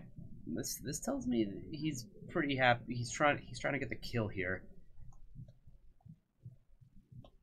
Before attacks? So don't you think he would have attacked? So if he plays Soul Land plus red source of some kind, either Spirit Guide or Lotus Petal, he might be able to then Seething Song into another thing to get the kill right here. Looks like we're just gonna go to attacks. Soul Land Chalice would have been pretty good. He does have another Soul Land in hand that he can that he can play. But yeah, it doesn't look like he found a Chalice. He's just holding all the goodies though. Inferno Titan, one of those cards, kind of cool to see. Yeah, and Inferno Titan would be castable next turn, so that would easily deal with the Insectal Aberration in play, and be pretty hard for Calvin to deal with right off the bat here. Possibly able to do something along the lines of Edict it next turn if his mana doesn't get taxed.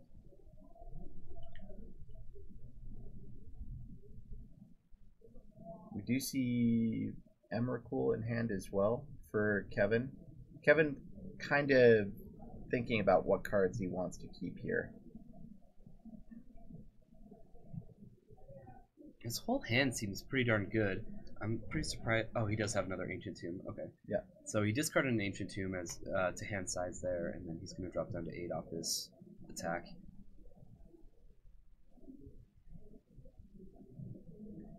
If the players can ever find the number that they're looking for. Mm-hmm. Seems to be the problem of the day. For sure. Counting's hard. I tried once. I didn't like it. Counting is hard. I didn't like it, so I never did it again. So Gurmag Angler into play for Calvin. And you know what blocks Gurmag pretty well? Inferno Titan. You know what blocks Gurmag pretty well?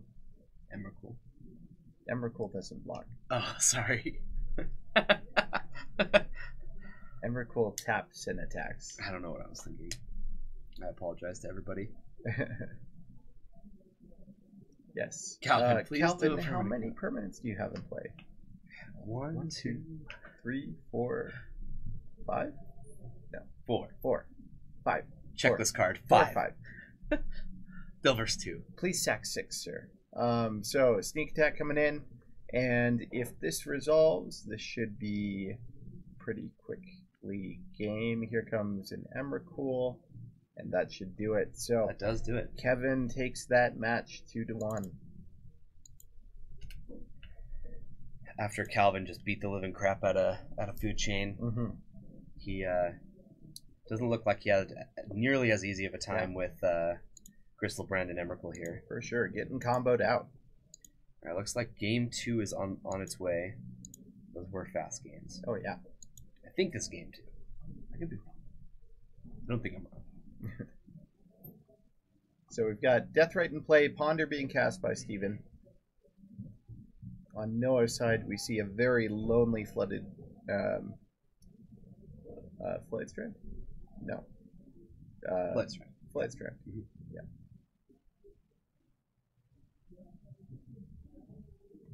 Yeah, the tabs would make it way better. I will definitely be talking to Brian about that little notebook. Oh yeah, for sure. 100%.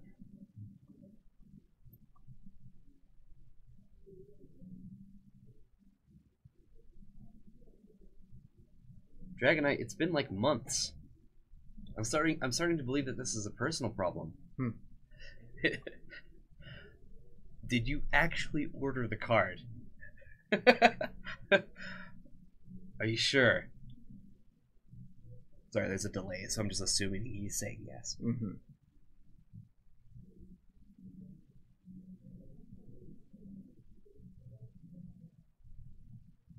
Good plan, little notebook.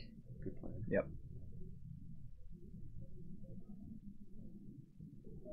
It is a personal problem. And yes, I did. That's fantastic. So, swords targeting Deathrite. Yeah, this is not something he wants to be on, on board for more than a turn or two, and it looks like only one activation is gonna come into play here. But okay, nope, he's gonna try to save it. Yeah, we got a Spell Pierce, and that's gonna get Pyroblasted. And it looks like Fluster? Steven's got a Flusterstorm that he brought to the front, thinking about whether he really cares about this or not. This is a pretty big fight over, like one little creature. This does appear to be Steven's only threat in hand, and keeping miracles off of spells in the graveyard is certainly not nothing. Yeah, they do play Snapcaster, so it is slightly important to have 1 o'clock and to keep that graveyard a little bit clear. They also play Azcanta, and he did all that going into his turn, which is makes that play look a lot better. Yeah, it definitely does tell that there are no other creatures in hand, but it also kind of signifies, well, you gotta deal with this one. And there's a True Name. Deathrite's a pretty good card. I see a True Name Nemesis though. That is a second creature, and he can cast this right now, I believe. And it looks like he's going to. Yeah, True Name coming in. So you named Brian, right? We named Brian last time. Yeah, so I think you either have to name Brian or Bryce, right? Brian or Bryce? Yeah. I'd probably name Brian. Most people in chat would name Bryce. Oh, you could name Noah. Okay. I don't know why I hadn't considered that. I don't know, man. I'm not a doctor. You never claimed to be. Mm-hmm. And so he ponders and sees 2 lands on top. He's got to be happy seeing these 2 lands. I don't think he's going to fetch this Flooded Strand for anything. No. He just wants to cast this Supreme Verdict on 4. Yep. taking 3 and even death rate activations. This just doesn't matter. One interesting thing, there is a pithing needle here. If Steven casts pithing needle, oh, the Noah would have to fetch? yeah, he would probably have to fetch and just kind of take his chances on getting something. Here comes the wasteland. Okay. No, that'll do. That'll keep him off. Yeah, that'll do it.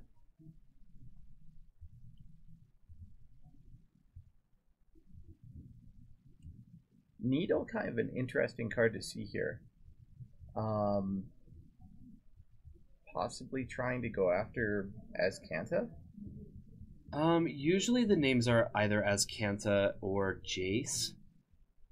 Jace. Yeah. Jace is usually the card that's named, I find. Jace could be it.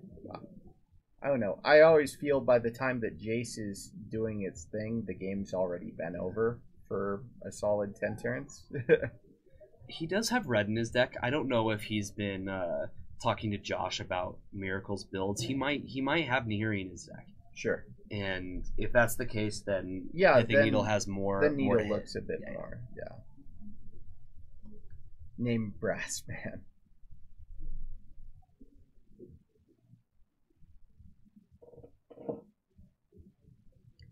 We shall see. We shall see.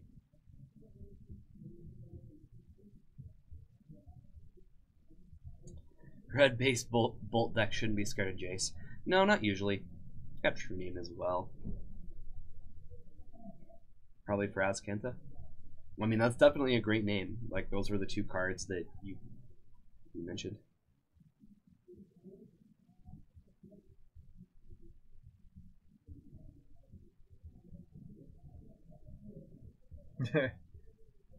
Yeah. Yeah, I think he exiled the Flooded Strand. Yeah. Maybe I'm wrong. There have been 2 Flooded Strands. Oh, yeah, maybe you're right.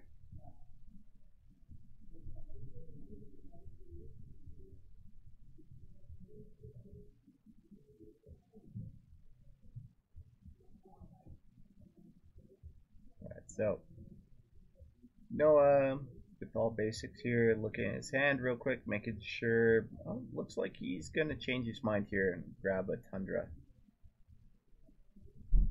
Tundra is a little risky because he might run into another wasteland. However, he needs 2 white. And he also needs 2 blue, yeah. Yep, changes his mind, says, alright, I'm just gonna see if I can hit a second white source here and get that nice little Supreme Verdict.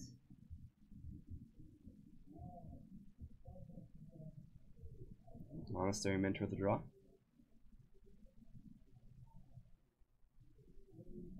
No land number 4. So Mentor is the play. Yeah, I think he wants Steven to try to use resources to get to get around this. We're gonna see an activation on Deathrite, getting rid of that Pyroblast. Put that on to 18. Noah is DED dead, huh? Things are certainly not looking good for Noah. Here comes a Gitaxian Probe. And Steven's going to get to see what's up here. So here we see double Flusterstorm, Counterspell, and Supreme Verdict. I'm assuming that spell on the far left is Counterspell. I think it's Predict. Predict? Yeah. Predict's Fluster, Supreme Verdict. Man, and here I was hoping it was Counterspell. Oh well. Yeah, Dragon Knight. A lot of people have called those invocation cards Yu-Gi-Oh cards because of that. They kind of make fun of them because of it.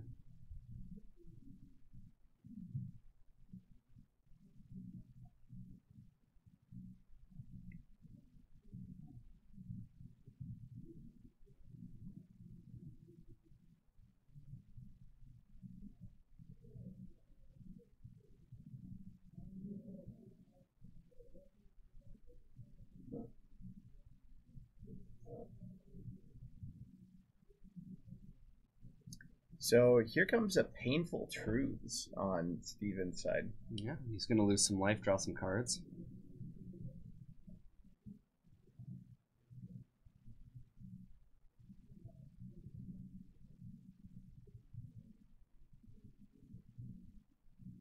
Three mana, 3 cards, not a bad rate. Definitely not. And then we'll see Pithing Needle come down. Needle. Who knows what that's on? And haven't seen that death right. He'll just scoop. There we go. So Steven wins that game. Do we get a game 3 or was that game 3? And I think players are just kind of going, yep, we don't have much time left. Let's move on to the next game.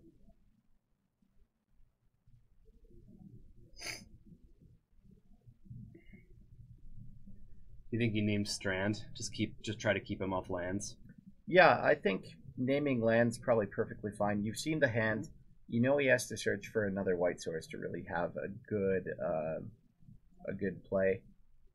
And yeah, Strand looks like a perfectly solid name there.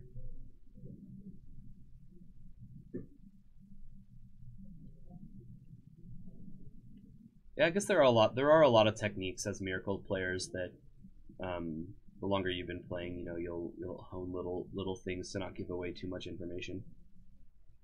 I think Noah does just fine. He's definitely been playing.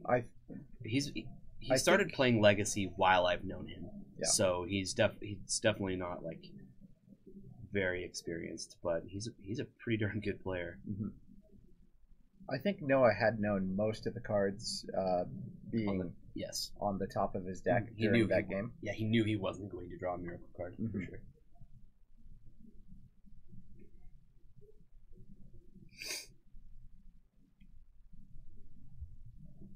Certainly something to be aware of as a Miracle player, making sure that your mechanics are where they should be. Yeah. Yeah.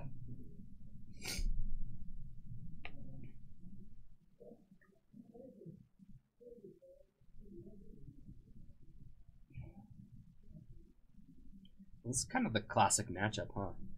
We've been seeing Grixis Delver versus Miracles for years and years. I mean, granted, I guess those Miracles decks had top in it, but pretty classic. So Noah starting us off here with a Scalding Tarn, passing turn. Here comes Delver. And on Noah's side, we see pretty much what you want to see with not much time left. You've got a Monastery Mentor, a decent amount of threats and answers to cards. Pyroblast,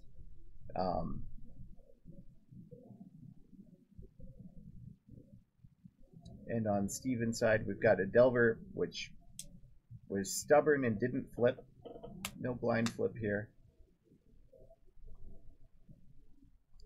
We've got some burn spells. Might be able to deal with a Mentor if it's not backed up properly. So it'll never be fair? I don't know about that. I think this is a fine fight, honestly. I feel like if top back was back, then it wouldn't be all that fair. So it looks like Wasteland is the draw for Steven. That's true, but the new Miracles does have a pretty decent showing on MTGO.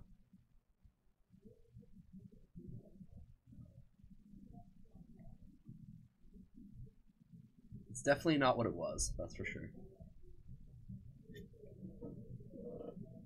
So, incoming Needle. Kind of shocking to see this this ordering for Steven. Possibly could have tried to bait out a dual land by doing this and having Noah crack and then possibly turning that Wasteland into a live draw. But people should play Grixis Tez instead of Miracles. Like, come on. I absolutely agree, Chris.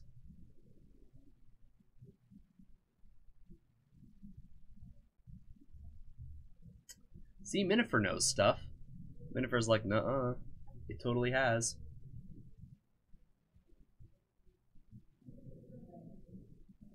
And I'll prove it. Who cares? Death and miracles. So here comes Pyroblast on the Delver. Noah untaps, draws for turn. Draw is a Jace. So counterbalances the play for Noah. And that's going to get Pyroblasted.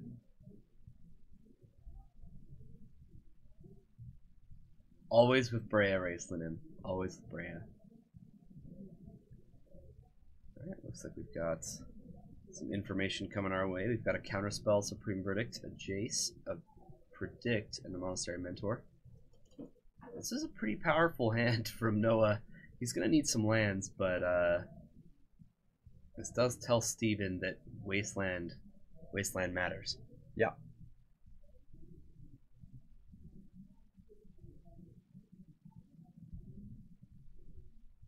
Yeah, be interesting to know what Steven named with Needle. Probably is Jace at this point, when he cracked both of those lands. Yeah, and there's Wasteland. And a true name. Wasteland into true name. Naming Bryce. Always Bryce. Oh wait, no. Always Bryce. We'll just assume. Has to be. Yeah. Well, is there another person to name? I don't think so. Yeah, I don't know. In for 3 comes true name. And we should be pretty close to time in the round here.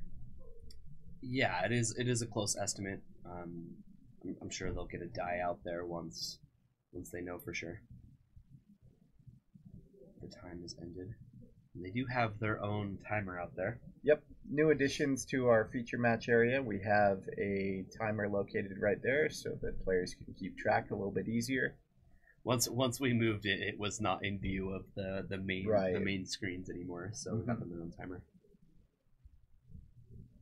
It's all spiffy looking. Yeah.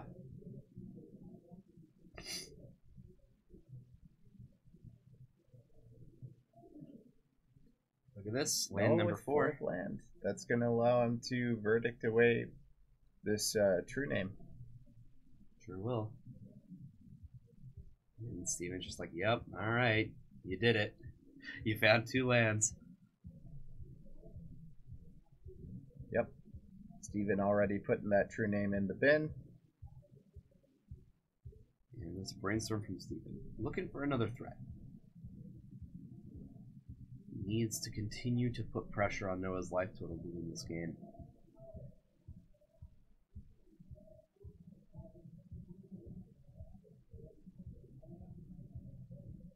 Looks like we've got a decent number of bolts, so Steven might still be able to finish this out. It looked like I saw 2 more bolts in hand. He is going to be slightly, 2 bolts on top of library. Put back there by the brainstorm. He is going to be slightly hampered by the fact that he only has 1 red mana in play. Here comes a Gurmag Angler. Trinity Nemesis definitely did do its job. It got some damage in. It made Noah tap out. Pay 4 mana just to kill it. Yeah, I'd say it did a pretty good job. Sure. 4 mana, kill your threat. Here comes another bolt coming in. And Steven down to that magic number of 5. Steven puts him there. Yeah. Steven puts Noah down to that magic number of 5. Perfect. Yeah. First try. Well, all right. Terminus off the top. Okay. Looks like here's the turn counter. Mentor in play. Turn number 2.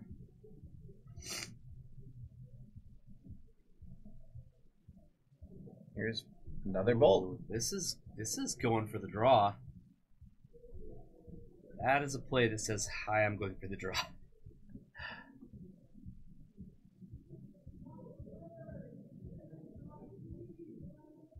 Wow, I'm pretty surprised by that. Yeah.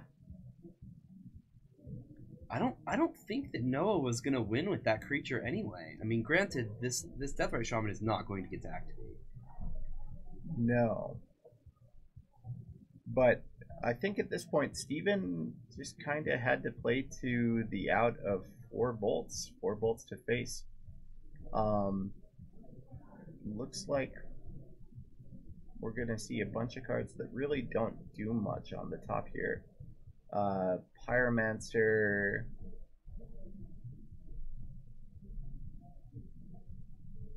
Pyromancer, Cantrip. Looked like possibly another Deathrite Shaman. Possibly.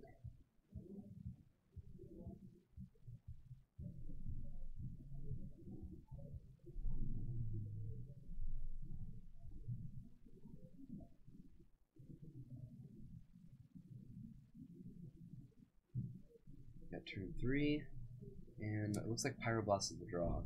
Okay. So, Sword's your guy. Pass turn. Yeah, just leave that counter spell up, and it looks like we're gonna see a draw.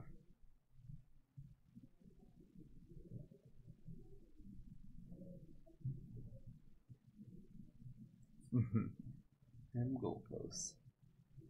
Counterspell, Steven already knew about. And yeah, we're going to take a look at that hand. Sees that Pyroblast. I have to imagine that not much is going to happen here. I think even if this game were to continue another 4 turns, it's still up in the air who would have won, especially with that Terminus on the top. Yeah, looks like they take a draw. Yep. I don't think there was a concession there. Nope, that looks like a draw to me. So, no real winners there. Boo. But we did see a really kind of cool quick match with that red sneak deck. Yeah. So yeah, definitely kind of an all-in deck. It's gonna win faster. It's gonna lose fast. For sure. Don't think you're gonna have a ton of grinding matchups. A little bit more exciting. Yeah. it was kind of fun to watch. Yeah. It's like, all right, do the numbers add up to me killing you this turn? For sure. Usually when I see these mono red decks, they tend to go prison. So seeing the mono red sneak attack deck is definitely a little different. Yeah, and especially kind of the new build with the Mog catchers and that sort of thing has been pretty prevalent online recently. So Mog catcher. Oh yeah, I actually played against this deck with. I can't remember what I was playing. Brian says that he's played against it as well. I did not lose to it. Yeah. And Brian did not either, apparently. What's the deal with it? I don't even know. So it's basically mono red prison, but it does have the ability to fetch up Kiki. It's also able to fetch up Goblin, whatever it is, Settler. That can destroy lands. It's a 4-mana 1/1 goblin that destroys a land, which conveniently can take your opponent off of their basics after you've blood mooned them. Okay. It also plays. You can't just kill all their lands with Kiki. Yeah. It also plays Sting Scourger for bounce and a couple other value goblins. Yeah, I remember main board they played the ally that destroys an artifact. I was super weirded out about that because I think I was playing like Tezzeret or something. Mm-hmm. Yeah. Weird deck. It's got Goblin Redcap in there. Kill stuff. The murderous Redcap? Murderous Redcap. Interesting. Yeah. So it's kind of an interesting thing. It's got Siege Gang as well, but it's just kind of the I play Red Prison and this is my kill. Yeah. Like kind of has a Goblin's feel to it. Mm-hmm. Weird.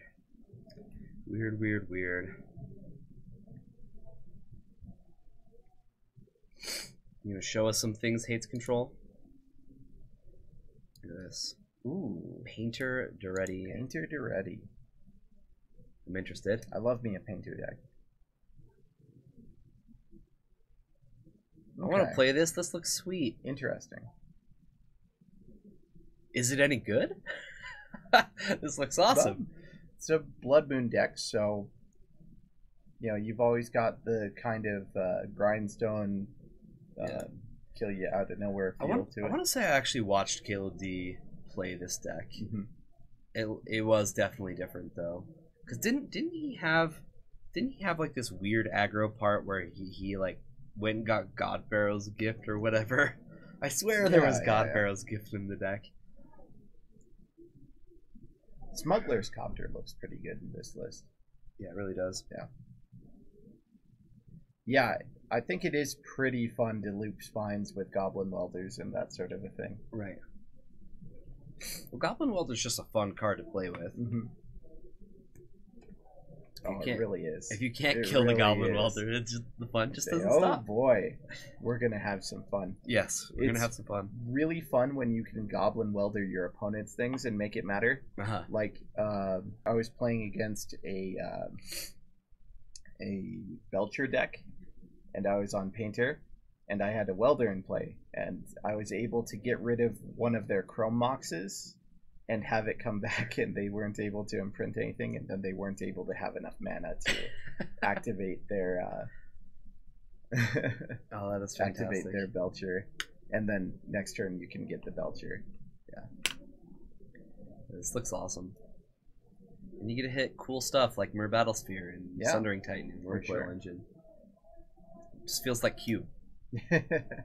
Yeah, exactly. With Painter Servant combo. Exactly. There's no Trinket Mage to go find your grindstones. Sure. That's just weird. Yeah. Mono. Don't know what to think about that. Like, how am I supposed to? Yeah, you don't have blue for Whir. What the heck, right? I had Thomas come and play Mono Blue Painter with me, and he at first he's like, this deck looks like really interesting and good. I like watched it play and it looked really good. And we played and he's like, well, this deck's really bad. Yeah. I feel like the person I watched was just really lucky. Mm-hmm. These decks are awesome. The good news about going to time there is that looks like we've got new matches starting up, so we're going to be able to dive right back into some Legacy coming up. Yeah, we got Kevin versus Josh and Noah versus Paul, so we're going to watch Miracles no matter what. Yeah. Now, do we want to watch Lands versus Miracles, or do we want to watch Mono Red Sneak Attack versus Miracles? I know which one I want to watch. I vote Mono Red Sneak Attack. Yeah. I think that's where I want to be. Unless this is a different Josh. I don't think it is. We do have pairings up, and we get started here in a moment. Yeah, Hates Control. Painter decks really, really, really miss Sensei's Top. Yes. Yep. That's a huge, huge thing to lose. Yeah, Red Blast really does feel strong in a solid Painter deck, but I think the Painter deck that's trying to be both Painter and kind of a big mana deck, then it makes sense to shave on them a little since you're not fully devoted to the combo.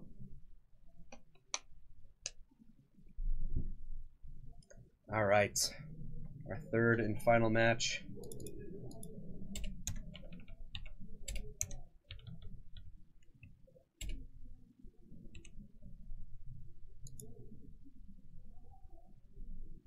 They gotta shuffle first. You gotta look excited. Well, yeah. And they're like, hold on. We gotta give you guys your shuffle cams. Hold on. Thank you guys for hanging out with us today. Yeah. We know you've got a lot of other choices of things to watch, especially Magic related out there on Twitch, and we appreciate you guys being with us because we know that Legacy is awesome, and we love hanging out with you guys every week. All week, every week. Very true. 1 mana Vindicate is a drug that you can't put down. When I was playing the mono blue version, I was pretty. I did enjoy having my opponent cast something nice, and then I'm just like, I'm gonna cast Force of Will, pitch, Island. Yeah. Yeah. Don't worry about it. This is totally normal. This is how Magic works. Stuff. I don't think this is the same Josh. I think this is Joshua. He usually plays blue-red Delver. Okay. We'll see. Dun, dun, dun. We'll see. I don't think this is Miracles. Because this is not the Josh that I know. For a while, I kept trying to get Painter to work in Modern, using Commandeer as sort of a pseudo Force of Will-ish type card. And being able to pitch like lands and stuff like that to Commandeer.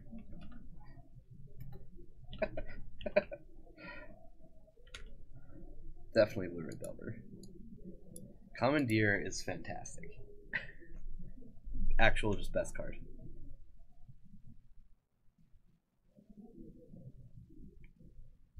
Okay, we got a mulligan and let's see where things are. Half price instant speeds down here.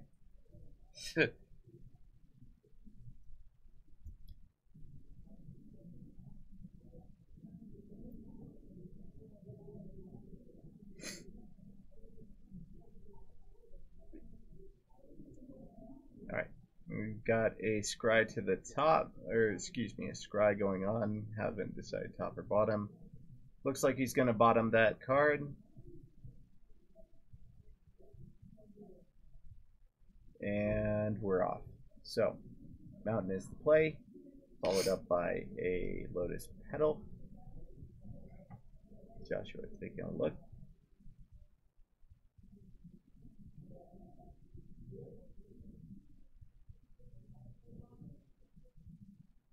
He definitely has a couple threats in hand. We see a Scalding Tarn. I think we're going to see a Monastery Swift Spear.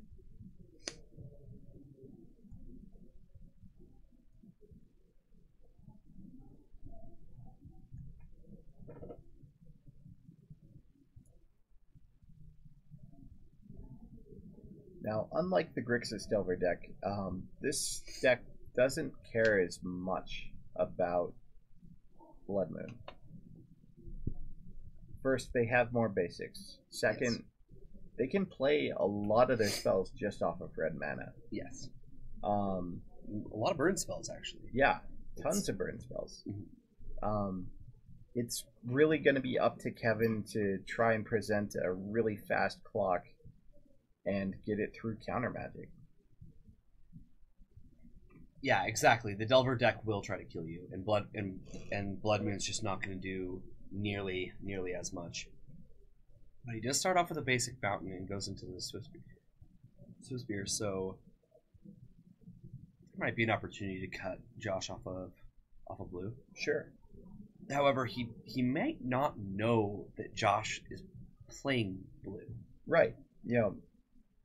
This does look a decent amount. Scalding Tarn's a little bit suspect, but yes.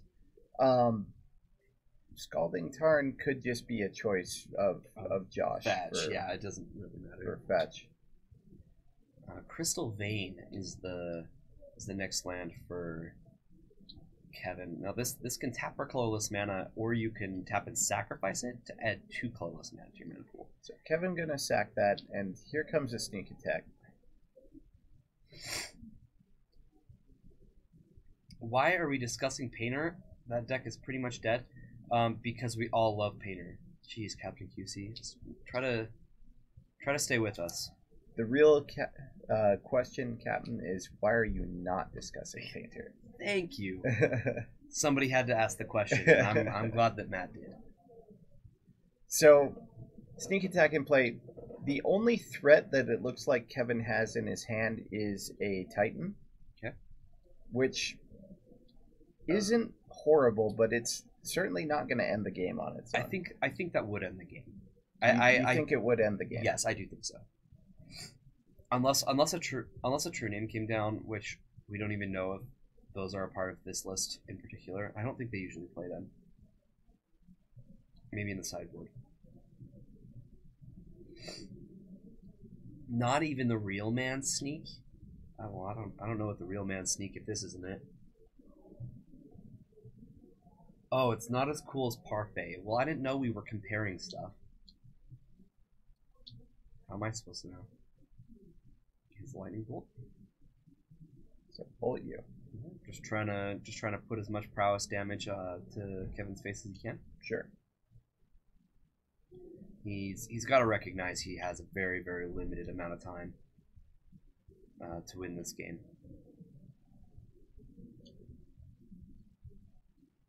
And Kevin's got to feel pretty good about Joshua being tapped out. Now this Inferno Titan's going to deal, what, 9 damage or something like that? And kill the only threat that's on the board. And he is going to need to draw another threat at some point, but is that actually what he has in his hand? It might not be. It looked like it from a glance, but I think it'd be a pretty easy play right here. Reconnection successful. Alright. Okay. I think we just got disconnected. Well, let us know if we went away for a minute. There we go. There we go. Cool. Alright. Okay, we're back up. Should be back. I don't know what that was, but OBS decided to die there for a moment. Sorry about that, guys. So, Titan has taken care of the Swift Spear and lots of damage coming across. So he is going to lose the Inferno Titan, but I think he has 2 to 3 turns to find another threat. So yeah, maybe the Inferno Titan wasn't quite enough. We'll see where Joshua goes from here.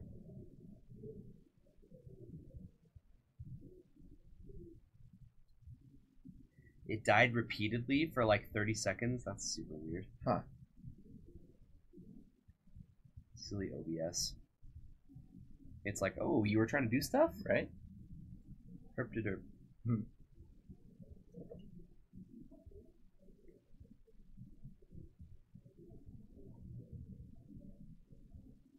Alright, what's next? What do we got?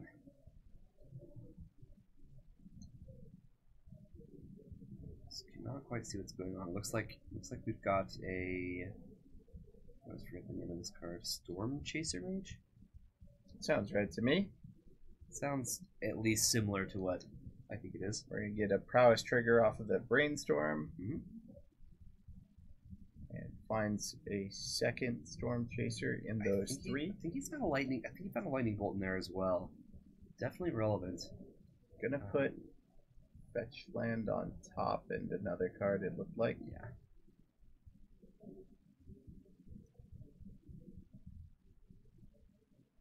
No attacks. Interesting. Very interesting. Blood Moon the draw for Kevin. And that's not going to do much. Probably still worth casting. Trying to keep Josh off of excess blue mana. Possibly keeping him off of more prowess triggers. Not attacking there, I feel is just given Kevin an out. Or like another, at least another turn. Which I don't think you want to do. Okay. So in with the second one. And here comes a lightning bolt to the face. And then 4 damage. Yeah, this might be the last turn. Second lightning bolt. Whoa. Down to 7, down to 1? And that 1 point of damage really coming back to bite Josh. Yeah, because he didn't attack. If Kevin gets this, looks like he might not be aware that Storm Chaser Mage has haste. Maybe. That's what this looks like to me. And that's a Seething Song. That's Seething not Song is the draw, but now those prowess triggers wasted. There might be an extra turn here. maybe he's just leaving it up to like block a Gristlebrand or like why? Like why No. would you do that? You're gonna die anyway. Yeah, maybe he doesn't I know. think it's just not aware. Well, this attack is Makes it look like he's saving up for a blocker. saving up. Yeah. But, huh. Yeah, it looks Weird, like he is weird line for Josh. purposely leaving up a blocker. Huh. Can he really not? Can Joshua really, really not win? Here's another attack for 1. Oh my goodness, this is hilarious. So now it kind of makes sense because now Josh has enough permanence that if Emrakul comes into play, you can block and lose your entire board and keep going. Yeah. But, man, and Joshua able to get there even taking that super conservative line. Yeah. Kevin didn't draw anything. Yeah. The Inferno Titan was not enough. For sure. All right, let's take a look at our other match here. We've got. Here, let me update the infos. Paul on lands. Paul at 40. That to me screams Merit Lage being Swords. swords. All right, and Noah is on Miracles. Of course, we are in round 3.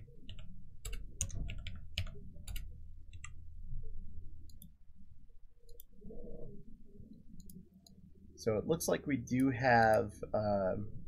Okay, I believe Paul was threatening another Merit Lage coming into play, and Noah had no answer for it. So okay.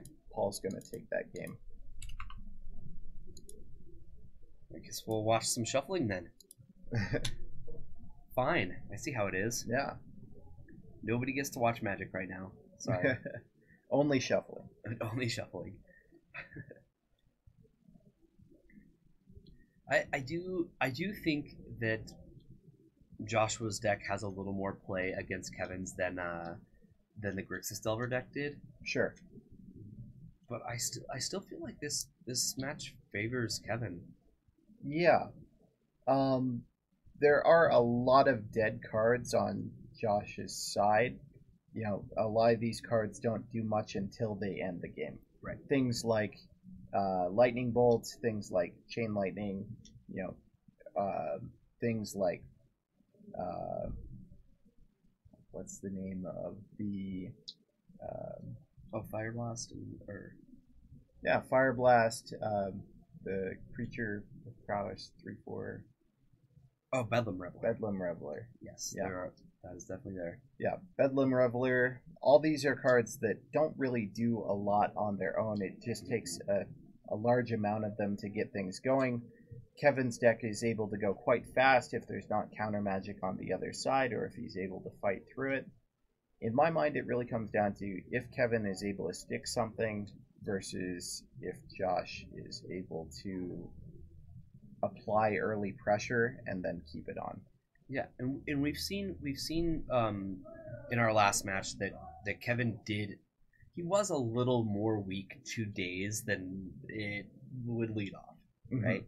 Like, he tries to get all this mana, pushes it into through the breach, and it's like, oh, days, all right. Yeah. So there are definitely key cards that Josh can have to win this game. Match. For sure.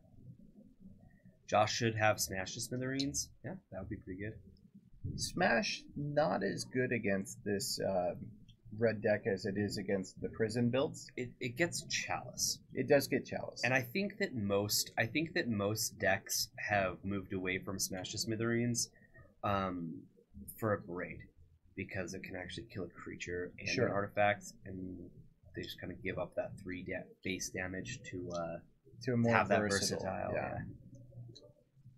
More versatile spell. But it wouldn't surprise me to see Smash to Smithereens at all. Alright, both players shuffled up, starting to look at opening hands. We'll see if we get any keepers.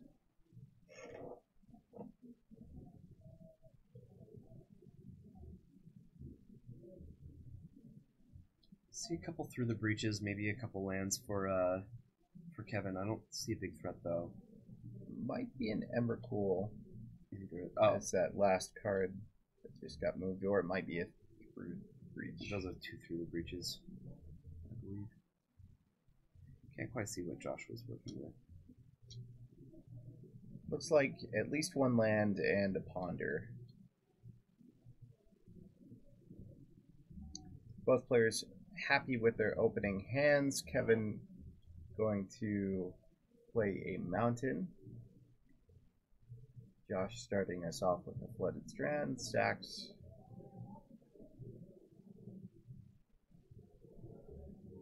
Searching for a basic island. Puts that island into play.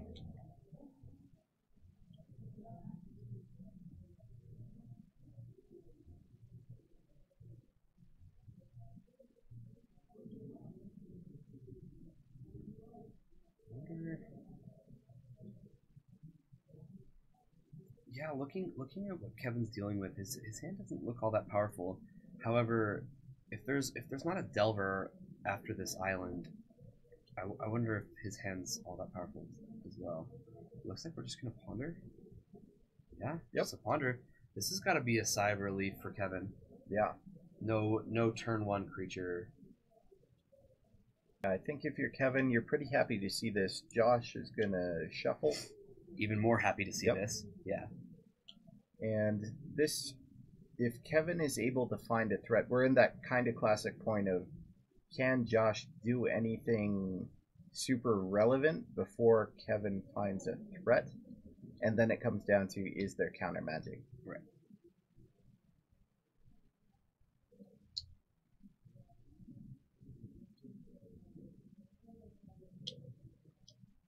Mountain the draw for Kevin. Plays City of Traders. Taps 3 mana into Seething Song. Yep. Of course, got to give that a read because it's like, oh, what art? Sure. The shuffling is real. So true. And that's going to draw to Force of Will. Yeah, interesting that you choose to Force of Will the Seething Song over the card that's cast after it. Joshua could be afraid of something along the lines of Sneak Attack into Pyroblast or something of that nature, and then a Lotus Petal to activate. Okay. Yeah, he definitely knows it has haste. Okay, we've gotten past that. Okay. Yeah, he really was just holding back a blocker last game. And I think this is a pretty strong draw from Kevin because it's Petal. I believe he does have another land, so he might be able to through the breach. Petal coming down. But he's gonna lose. He's gonna lose his Petal. Gonna lose his City of Traders. If this does get countered, I don't think that there's going to be a lot to ramp back up. But if you're not going for it, I'm not sure what you're doing here if you're Kevin. So, 5 mana in pool, through the breach coming down. Let's see if that results. Yeah, it sure did. And World Spine Worm. Yeah, this is going to be a game ender. Yeah. So, 15 trample damage coming across. When it dies, it's going to leave 3 5/5 trample worms. And that's going to be really hard for Josh to deal with if he doesn't have something along the lines of Echoing Truth.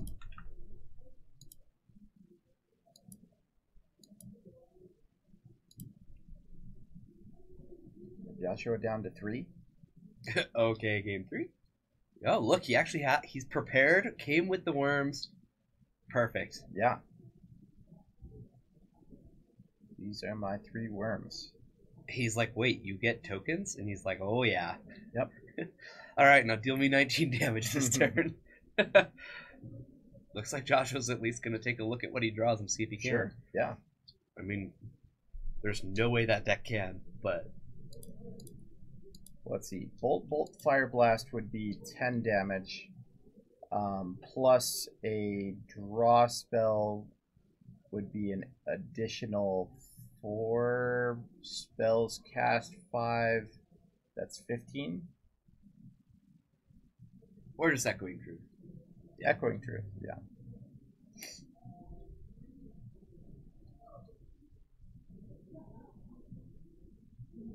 if that island were a volcanic, you could go bolt, bolt, chain, fire blast, Attack, kill you. attack.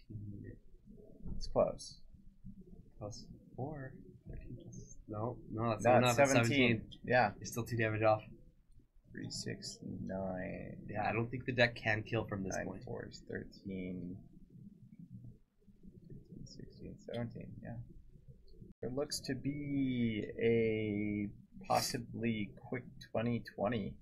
Looks like, Well, surgical has taken care of the life from the loan. yeah. I wonder how sick Paul is of getting his life from the loans surgical. You know, you can't be too sick of it if he keeps playing Winning. playing with loams and winning. Yeah. So, here comes an exploration, and Noah tried to flusterstorm it. He's like Unflusterstormable as an enchantment. It's kind of like an instant or sorcery, except for not at all. So, Paul with enough mana to activate for a Merit Lage token if he wants. Also threatening Wasteland, keeping Noah on basics on that plan. Captain QC, HC Fox told you about a standard card? I don't get it. I just don't understand. Why would that be a thing? Standard? That's a weird way to spell legacy. It's really weird. I don't get it.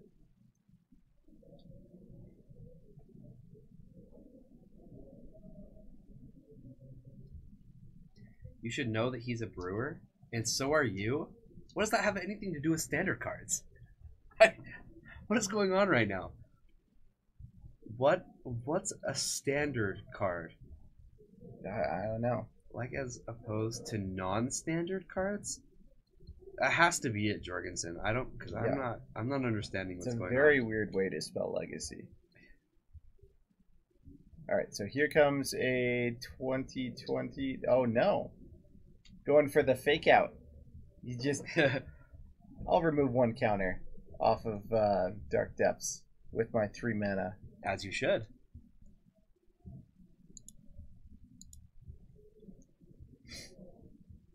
Okay, our other match is getting started, so let's jump back over there real quick. We'll, of course, see what's going on with the Miracles and Lands matchup after this.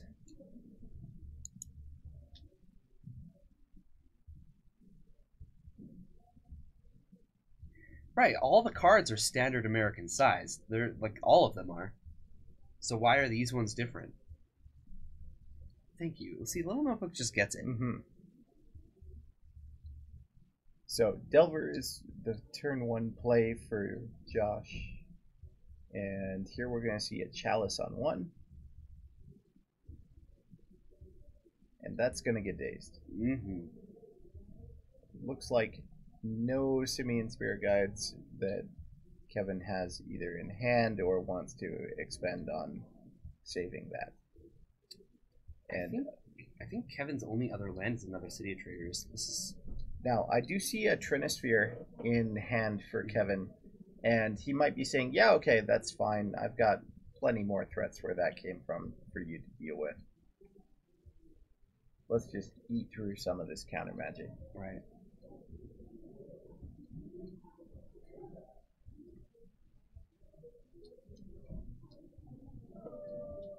Joshua in for 3. Cast Brainstorm. Force, and another card are the draws. And those are some pretty good draws. I'm pretty sure all Josh needs to win this match from this point is just some Force of Wills and some blue cards. Yeah, 2 Force of Wills drawn. Don't think he needs much more than that.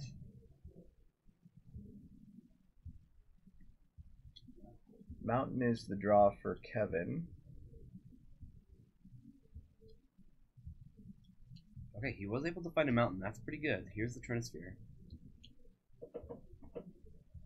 I think if you're Josh, you have to force that. So force pitch Delver. Mm-hmm. We know Josh has another force in hand.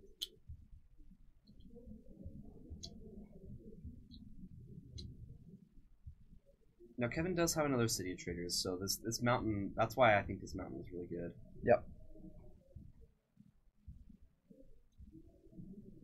This 3-ball is strange. What 3-ball? I don't see one.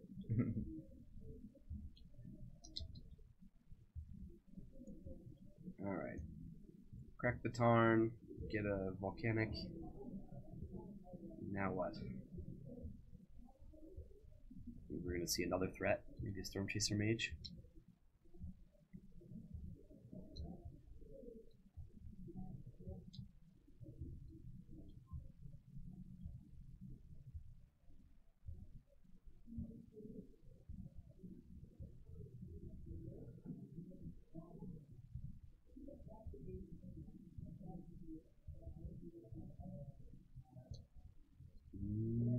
Just a lightning bolt. Chain you.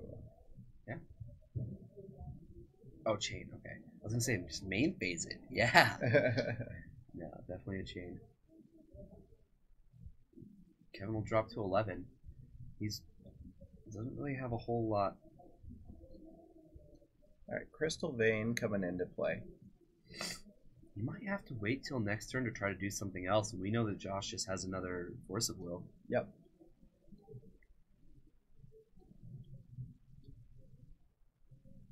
In for 3. Kevin getting pretty low on life, down to 8.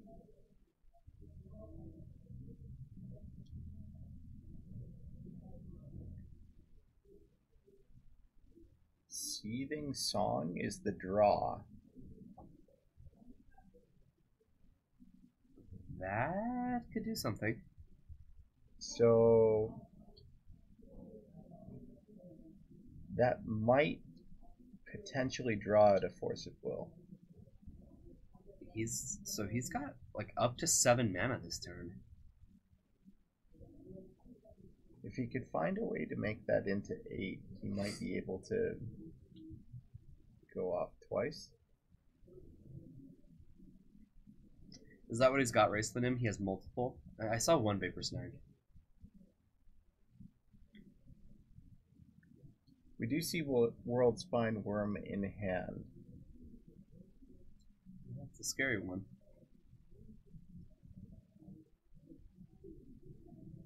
City is the play. Yep. 2 snags and a force, huh? I hear that and that just says a force and a snag. Mm-hmm.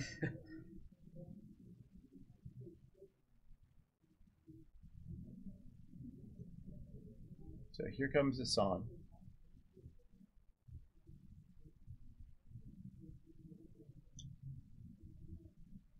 And that's gonna force. Yeah, that's gonna eat a force.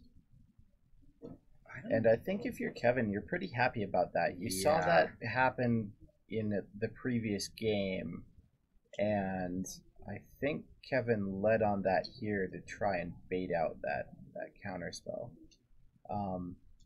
Kevin down to 5. Pretty precarious life total, but if you're able to resolve a spell here, you're pretty well set.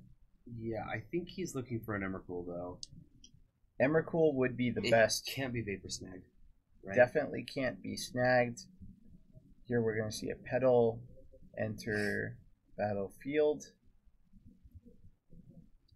Thing about Snag though, Snag is only going to set Kevin down to 1, but I don't think he has the resources to go off again. 4. Ooh, Fiery Confluence. Okay. Wow, so he's actually going for So that's going to get Flusterstormed. He can pay for that. Kevin able to pay for that has to sack his Crystal Vein. Crystal Vein. And Kevin with a follow-up City of Traders is going to be able to get up to 5 mana for that Through the Breach next turn. I think he should have sacked. Yeah. I think he should have sacked. I think that would have been better. That would also bring Josh down to a life total low enough that this the World Spine Worm can kill. Kills. Yeah, absolutely. Here comes a Brainstorm on Josh's side. That was only the second spell played, right? Yeah.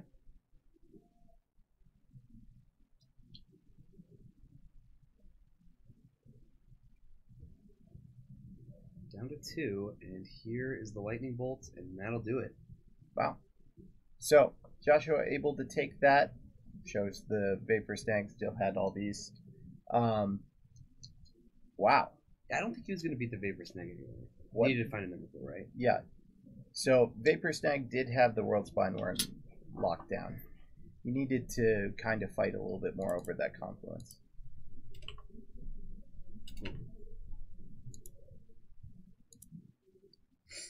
All right, looks like we're getting another game here. I think this is going to be a game 3. I think so too. Right in time. We're just Perfect getting started. time. Hands being drawn.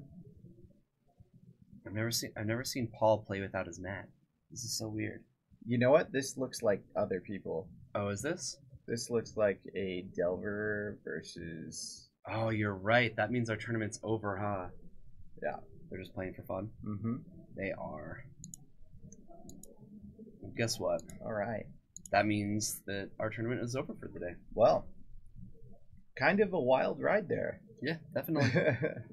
Got to watch some Mono Red Sneak Attack. Yeah.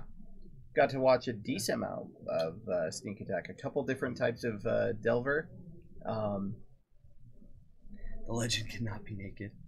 Yeah, he wasn't playing with it, though. Like, I know this isn't Paul that I just really showed, but he wasn't playing with it. It's kind of odd. No more 4-round Fridays? When have we ever had a 4-round We did do Friday? 4 rounds last Friday. I'm not sure if we're continuing that or not. Are we? Oh, no. Do I need to, like, go ask? You should go ask. We did 4 rounds last Friday. We might have one more round coming your way. I was not told anything about that. Hold on. Stand by, guys.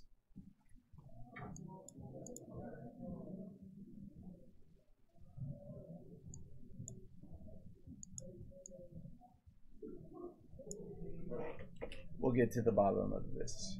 They don't tell us anything.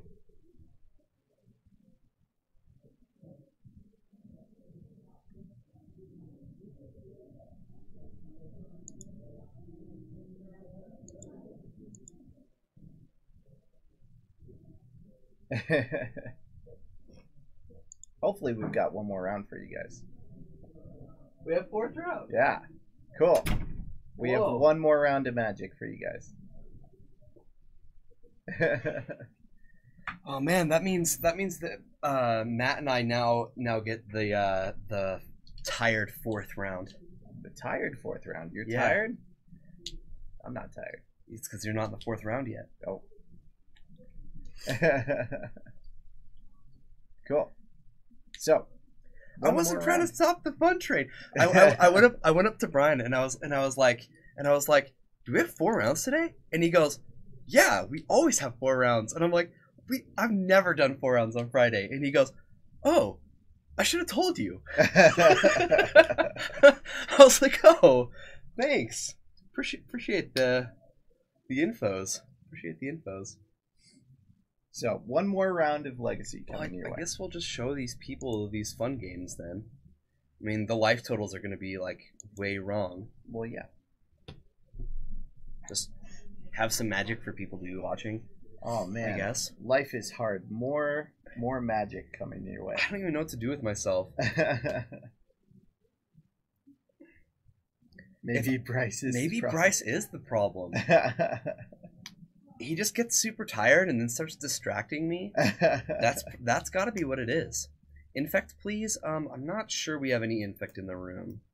Let's help those.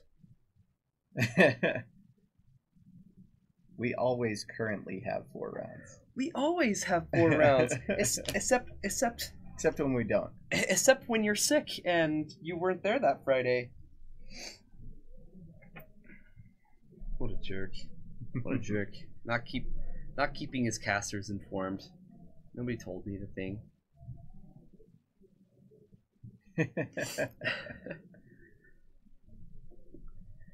Yeah, I remember doing 3 rounds. I don't know about you guys. Back in Kyre's day, there used to only be 3 rounds. Back in my day.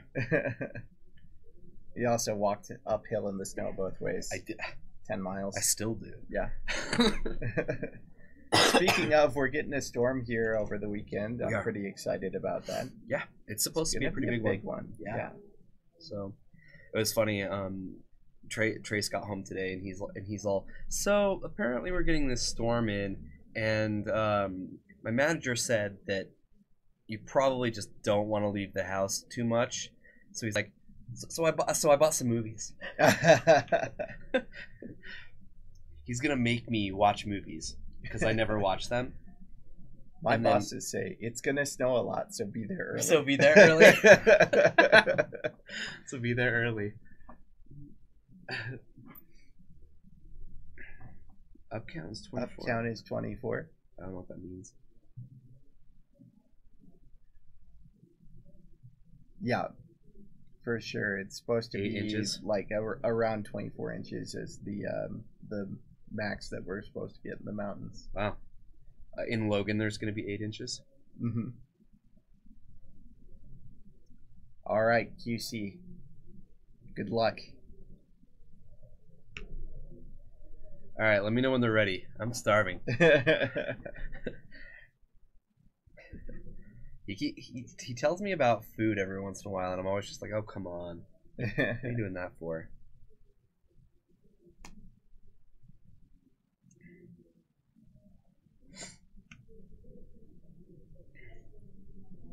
So what decks are we going to have in the finals? That's the question. That is the question. I think it might be blue-red. Blue-red Delver versus... Possibly versus Lands? Lands? Lands are miracles, right? Yeah. Yeah, my guess would be blue-red Delver versus Lands. Okay. So I think that's kind of a tough matchup, the way that that game was looking for Noah. Yeah, it did. Who knows? Worcester Open's getting smashed with snow. Yeah. That's kind of cool, though. I don't know, it's been like a really, really unique winter in Utah. Like we've had unique. Yeah, that's one way to put it. Unique. It's been dry. Yeah. Like we haven't had a lot of snow. It's been really dry. For reference, normally in a season we get around 500 inches of snowfall. Okay. In the mountains. This year to date, we're under 225, and we're over halfway through our normal year. So it's definitely a lean year. The Worcester? Worcester. The Yeah. Worcester. Oh, the Worcester Open. Worcester.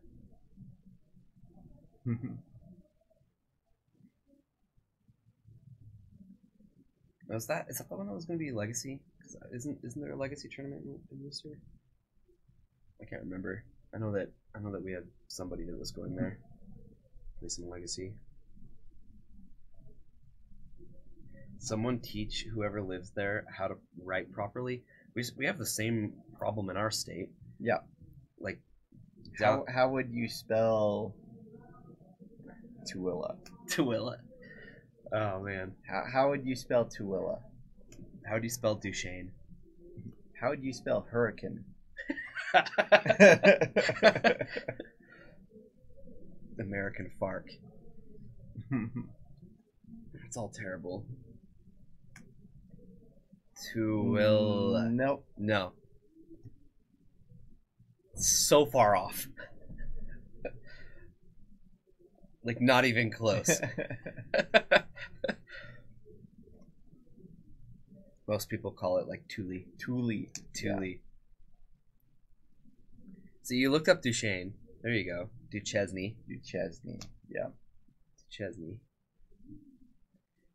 Duchesne is Duchesne.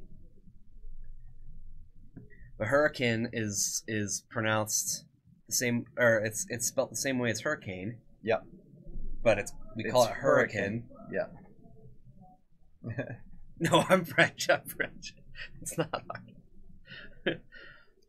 And Tooele is spelled Tooele. Yep. I think. There's not Something two like L's, that. right? I don't think so. Yeah, I can't remember. Something like that. Where there are some weird ones, that's for sure. Mm-hmm. My favorite, I think my favorite's American Fark, though. They don't call it American Fork unless you're not from there. Mm-hmm. And it's American Fark.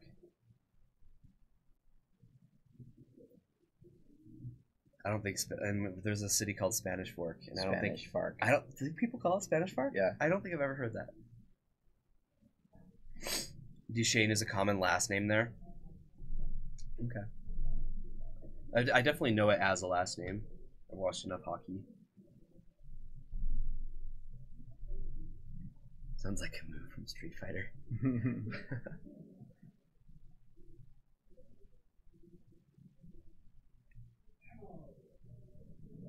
Yeah, just Utah things. And we can't pronounce our T's either. Yep. Mountain. Whoa, that was nice. That was really good. Yeah. You've been practicing. Mountain. Yeah. Fountain. Mm-hmm. Yeah. There is no T there. Promise. We have a city called Layton. Layton. Nobody calls it Layton. Layton. It's all normal here. Mm-hmm. Like when people pronounce their T's around here, I'm like, "What are you doing? Yeah. Stop that crap." Don't you know? Yeah, No. Mountain. Bracelenham gets it. They're all mountains.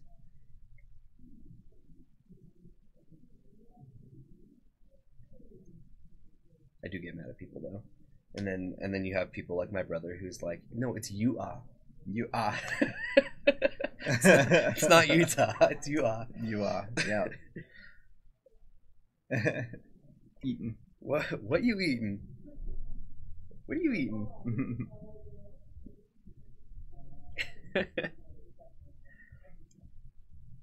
Yeah, if you're starting a business in Utah, just don't have a T in it. Utah. It's not No. Utah? No, it's No. Utah. Nobody calls it that. People call it Utah. But nobody can actually but nobody can pronounce the T in a fountain or a mountain or any of that garbage.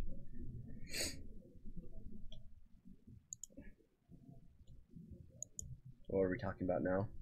We're going back to spoilers. Oh man. We spoiled something. You pronounce the T? That's because you're not from Utah. You know what? Somebody from like the Phoenix area would pronounce a T. Probably. It just seems like something from Arizona. You did already talk about spoilers quite a bit, huh? So, if you could build a planeswalker Build a planeswalker. for any deck in Legacy, what would it be?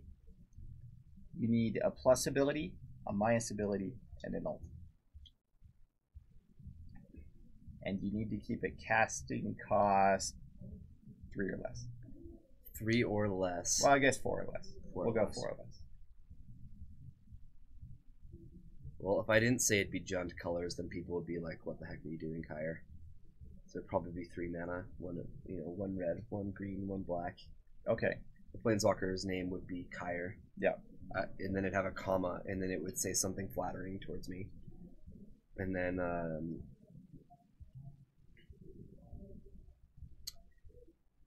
probably have like 3 loyalty. Its middle ability would be -2 terminate. Okay. Okay. And then its plus ability would probably be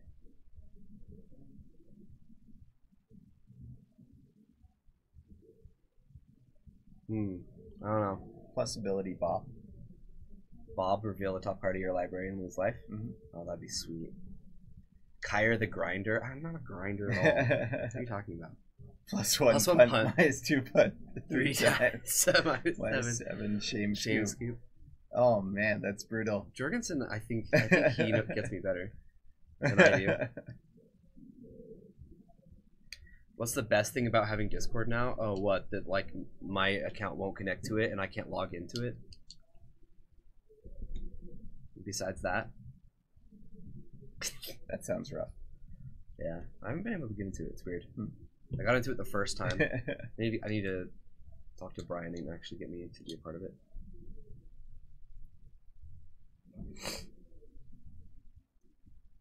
Or what if it was a -2 cascade to something 3 or less? Okay. Okay. So that would be sweet. So like kind of a mini Bloodbraid effect. And then what if its plus ability was actually like a bad thing, but that's because it gets a +2. Okay. So it deals like a damage to me or something, or like 2 damage to me, but it pluses like 2 or 3. Okay. What about like +2 sacrifice a land? That'd be pretty brutal. Minor effect. Minor effect. That could work. Bryce Planeswalker. +1 pun. -2 pun 3 times. -7 pun how many times it takes your opponent to walk away. That's great. That sounds like pretty much every Tuesday. Yeah, you're on fire. Man, you know Bryce so well. That's great. Kyre punts and Bryce puns. A walker that interacts with enchantments. That'd be interesting. Yeah. I'd love to see a walker that when it ulted, returned to your hand and you'd put something into play. That would be strange. There is one? Yeah, Nahiri. Nahiri kills enchantments. And so does Freyalise. Yeah. Freyalise does as well. Yeah, it does. And Vraska does as well. Yeah. Sure. I'll keep going. I don't think I can. Oh, Nicobolas does. Boom. Karn. Karn does. See? Jeez, these people are awful at this. Yeah, Ugin does as well. In a positive way, like Tez. Oh, you basically want a Tez, but for enchantments? That'd be interesting. That would be cool. Yeah. Kind of an enchantment walker. Yeah.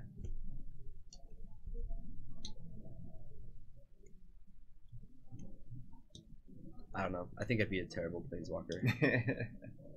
It'd probably be like I probably would be like +3, deal 3 damage to myself, -2, cascade to something 3 or less, and then it'd be like -10. Ooh, I like that. Ulta's Rector trigger. That's kind of cool. Oh, that would be cool. Yeah, Ulta's Rector trigger. Yeah, there aren't enough enchantments in Standard. Don't even say that.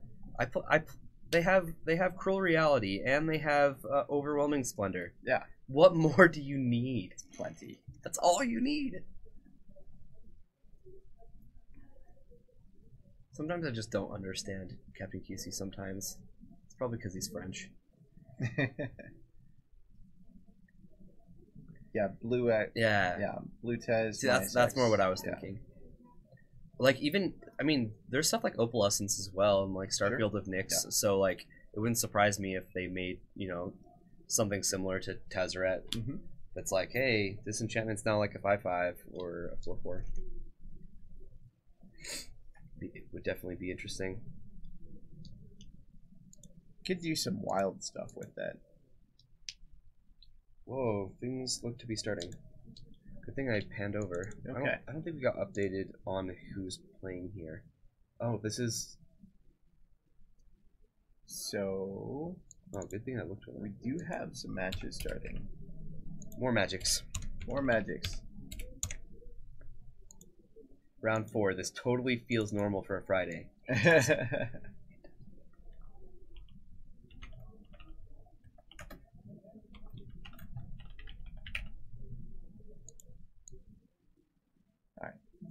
So Blue Red Delver versus Miracles. Oh, they did update me. Look at that.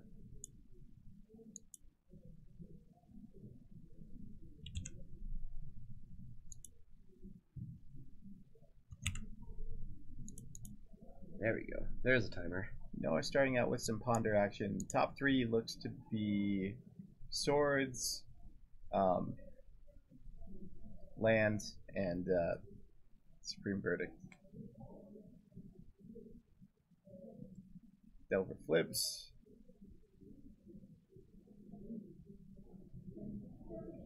Revealing Chain Lightning.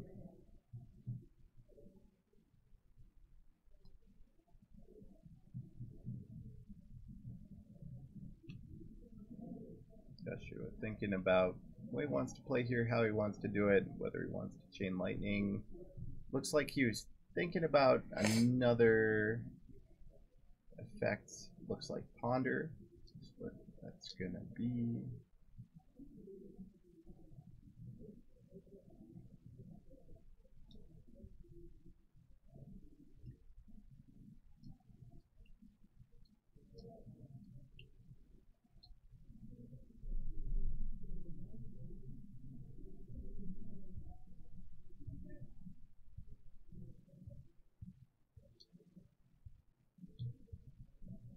Josh kind of taking his time to think about things here.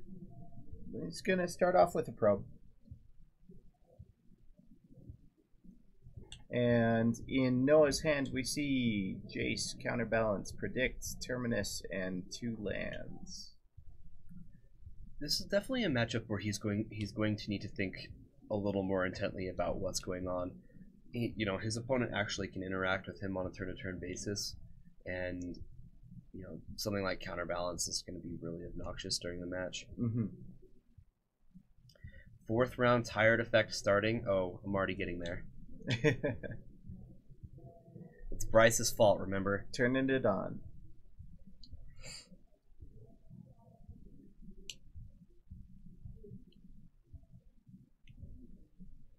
Yeah, Captain QC, exactly. It'd be amazing. It'd be amazing.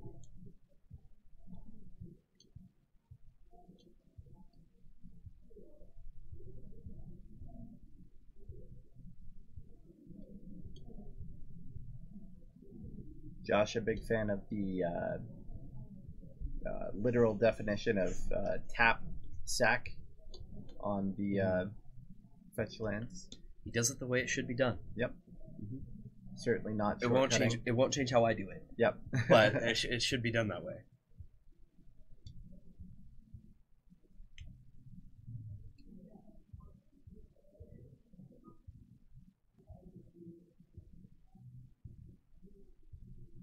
In for 3 comes Delver.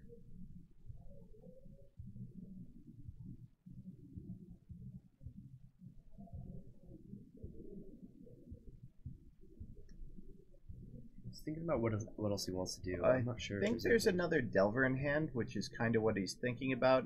Also kind of explains the die on the top, trying to make sure that he remembers that trigger. Yeah. And I think he's just kind of thinking, man, I kind of hope he doesn't have a Brainstorm on the top of his deck. Right. Or another Terminus, right? Right.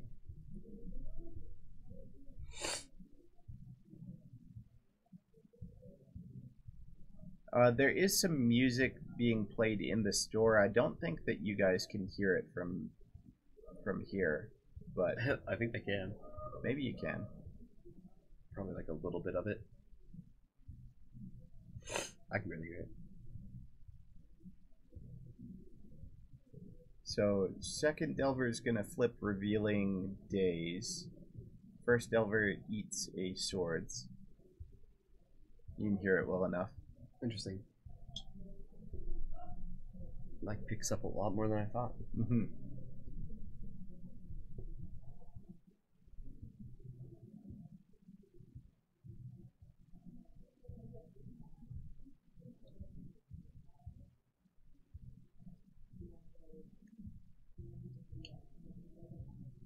So another probe coming down. You see pretty much same hands, just kind of trying to draw some more cards here. Did he not gain 3 off of the swords? Looks like he didn't.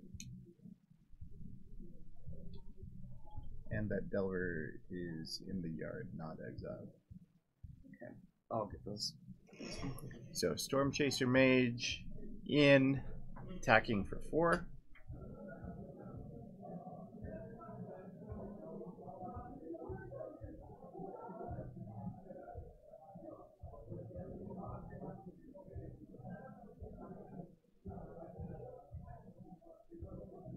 We're getting that sorted.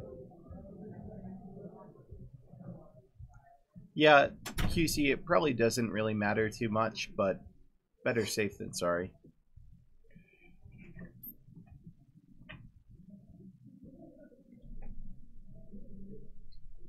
Alright, Scalding Tarn getting cracked. Verdict was the draw for Noah.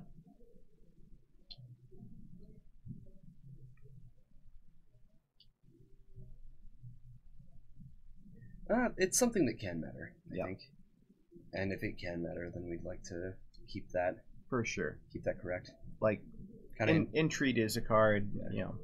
Kind of interesting that both players didn't see the game, the 3 life happen. Just like, I'm going to search your guide. And your opponent's just like, okay. And you're just like, Yeah. whoa. All right. If you don't want it, you don't have to. So, counterbalance coming down.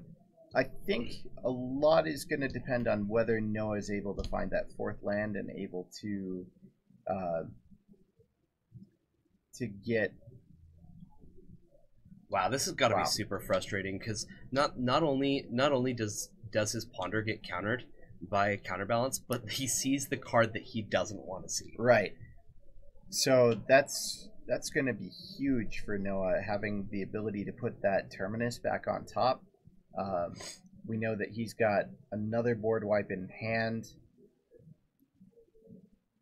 And he's going to see 2 more cards. And so lucky. Still able to get a prowess trigger out of it, so it's not completely wasted, but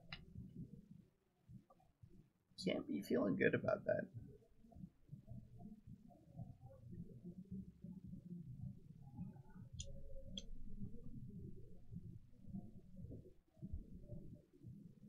Yeah, that's true. Yeah, for sure. If Noah could be dead here. Definitely could.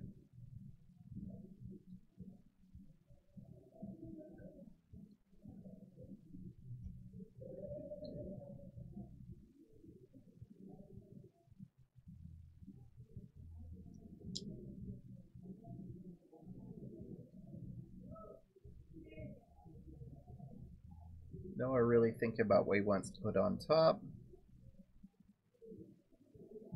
Looks like it was a predicted Terminus. Interesting. Huh. Okay. Didn't put Terminus on top? That seems strange.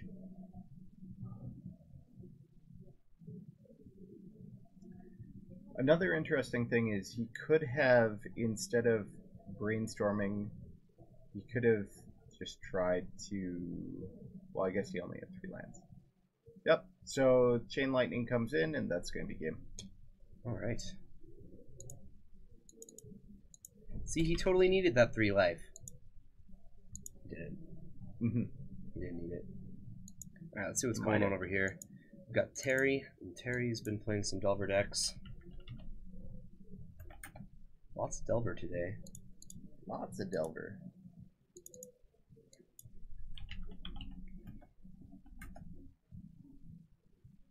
right.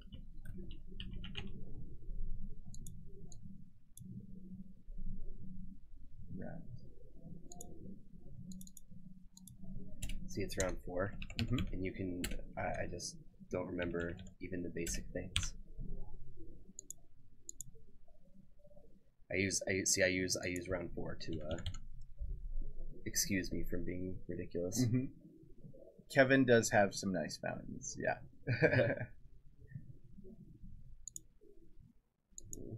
Both. If you're gonna play a deck with lots of basic lands, you gotta make sure your basic land game is on point. Agreed. I have a whole box of like single beautiful lands.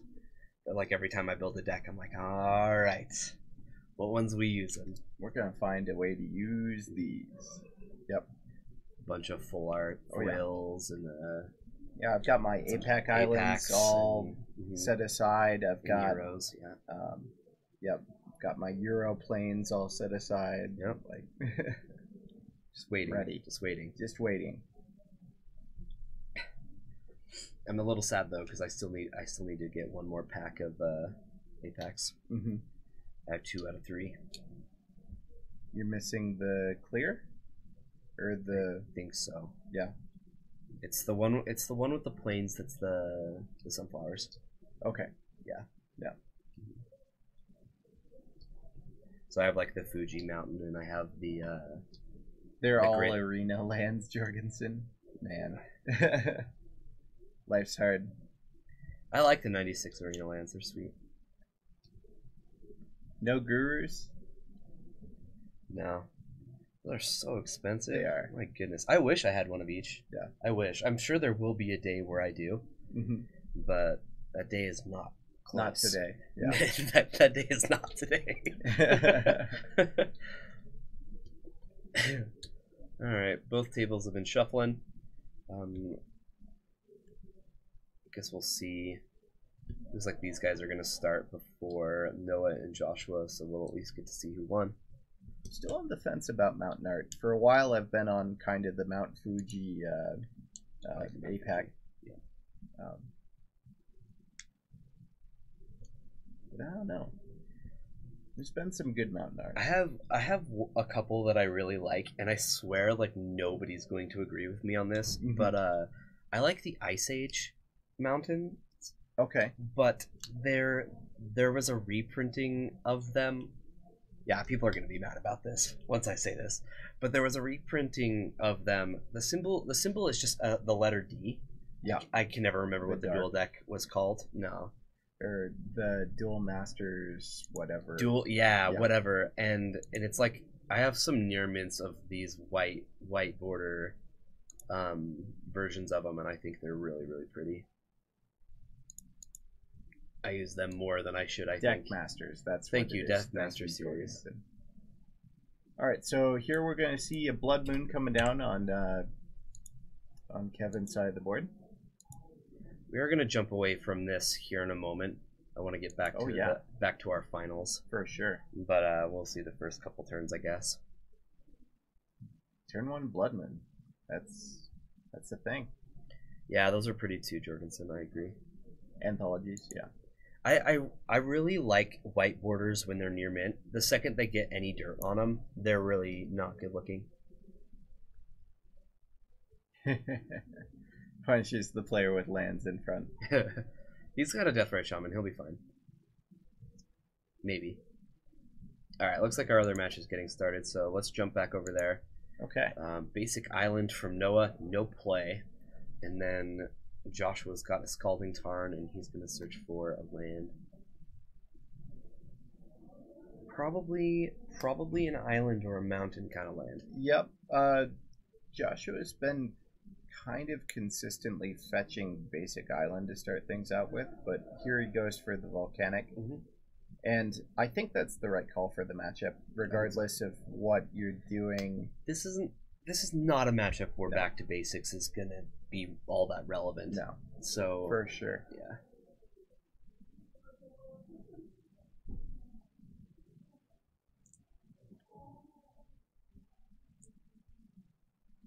All right, in comes a swift sphere. I can talk. Swift Spear. Swift Spear. And I think we're going to see a probe here to follow that up, but it looks like Joshua content to just attack in for one, save that damage for a little bit later. It's a fine start. Yep.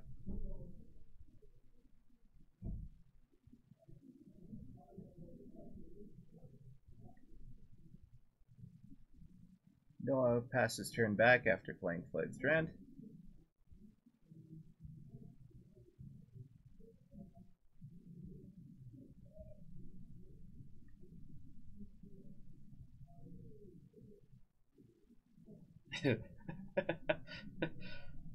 There you go, Garfink. The silly things we celebrate about. Alright. Probe, we get to see some hand. And that is 2 Force of Wills, a Terminus, a Pyroblast, a Brainstorm, and Plains.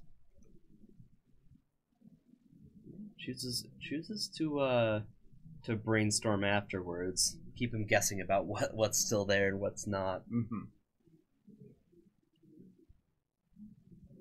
But I imagine he's gonna want a Terminus probably pretty soon. Even if the Terminus is only catching 1 creature, I'm pretty sure he's gonna prioritize keeping creatures off the board in this matchup.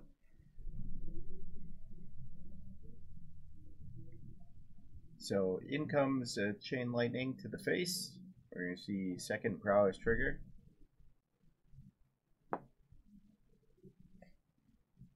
And Bolt you as well. Get that third Prowess trigger. Yeah, this has got him thinking. He's like, okay, how much damage can I really afford to take? Mm-hmm. And he will drop to 12, and then this is pushing for 3. For 4. 4.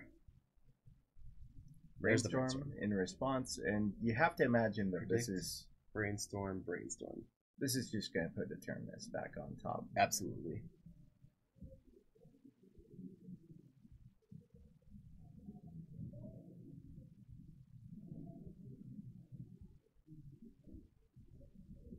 Yep, takes 4, goes to 8, and Noah's gonna have to fetch. Yeah. So effectively at 7, here comes Terminus. Now we see a fetch. We know Noah's got a 3rd land in hand, but no 4th. Nothing really to stop Joshua from casting another threat and getting in more damage this next turn. If Joshua has the right set of cards in hand, this could be game.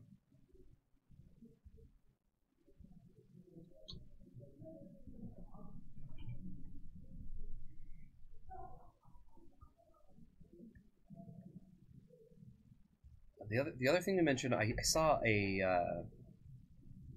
oh man, I can never remember the name of it. It's the one that can't be countered if you have spell mastery or whatever. Oh, what's the 3 mana? What is the name of that card? I know what you're talking about. Help me out, chat. Deals 3 one mana red, sorcery. Yeah, 3 mana Sorcery. sorcery. Deals 4 damage, can't be countered. Exquisite Firecraft. Thank you. I appreciate that. I swear I saw an Exquisite Firecraft in his hand, so he really only needs to resolve, like, or get 3 more damage across, and then that should... Yeah. That should be it. I did see a glimpse of a Force of Will in hand as well, yeah. So might be able to push through a little bit of damage with that. Cool. Yeah, Noah seems to have struggled these last 2 games. You know, his land drops aren't coming easily. His answers are having to be constantly worked for. You know, they're not. There hasn't been a whole lot of flow to Noah's game, I feel. Yeah, Swift Spear, if it is in the graveyard, should be at the bottom of the deck, but unlikely. That's bad for him if it's in the graveyard. I think. Here's a Storm Chaser Mage off the top. I'm not going to fix that one.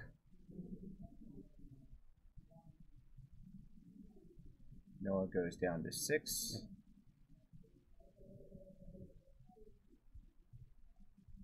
Thinking about the basic mountain and deciding to go for the volcanic. I think Noah at this point just kind of figures can't really play around Price of Progress. Yeah. Pyroblast gonna take care of that Storm Chaser. Let's see if there's a force to kind of get that back.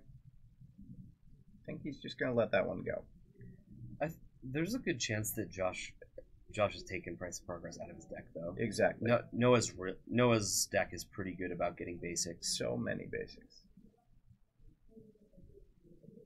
Counterbalance is pretty good. Counterbalance coming in. And that could help kind of stem this damage and really start bringing things back around for Noah.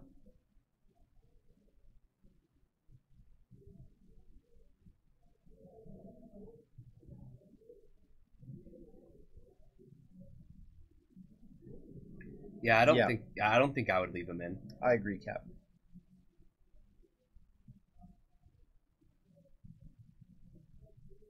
Yeah, you'd rather different interaction. I'd much rather have a situation like good. Never mind. There is totally a Price of Progress in his hand. There's also a Fire Blast. Looks like he's just waiting for things to line up. Yeah. Noah has Brainstorms though. It looked was that a Fluster Storm? No. That's a different card. No, he's got Force Predict, 2 Brainstorms. On Josh's side. Oh no, Josh's. The blue card. Alright, well, here we're going to see a Price of Progress. And Brainstorm. Probably going to put that Predict on top, would be my guess.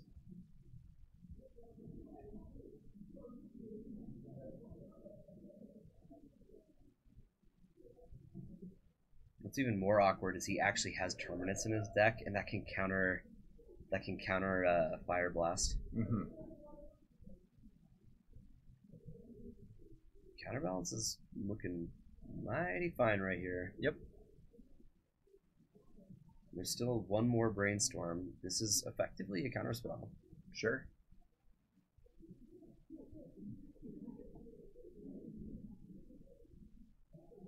Okay, so down comes Monastery Mentor.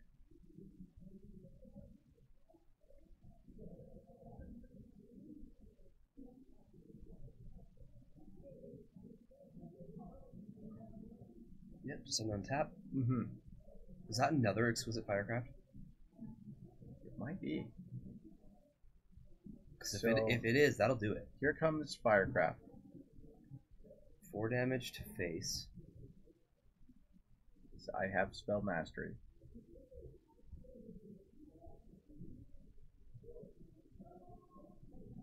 Cannot be countered. Oh, please don't go for the Fire Blast, please. Play it safe. Just wait another turn. Now, Noah might be able to save a little bit of damage by swordsing his own mentor. Oh yeah, that would keep him. Or no, not. It won't keep him alive yet. If he untaps, he might be able to cast enough spells to get it to a point where it might keep him alive.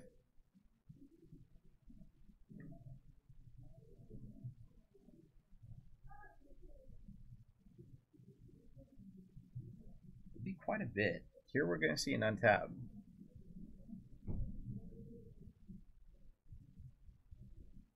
Let's search for Azcantha's the draw. So here we see a Ponder. See some triggers. Monk token coming in.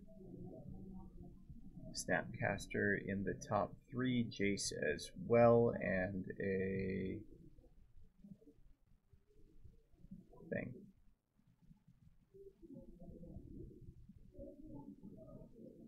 Draws Snapcaster.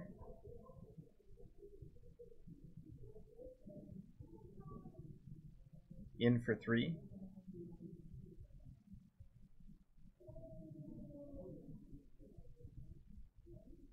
Alright, let's see if it'll do. Let's see if it'll do it. So, starting off with a probe. Oh, probe is perfect. Okay. Oh, it does get on top. Yeah, he's just like, oh, of course. Yep. Firecraft.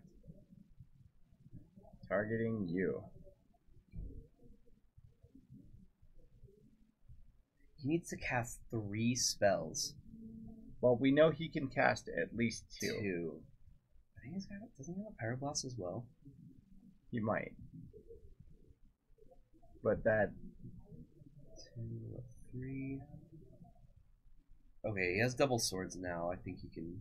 double sword should be able to stave it off. Yeah.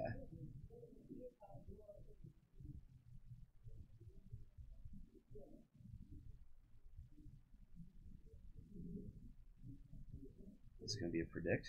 I think so.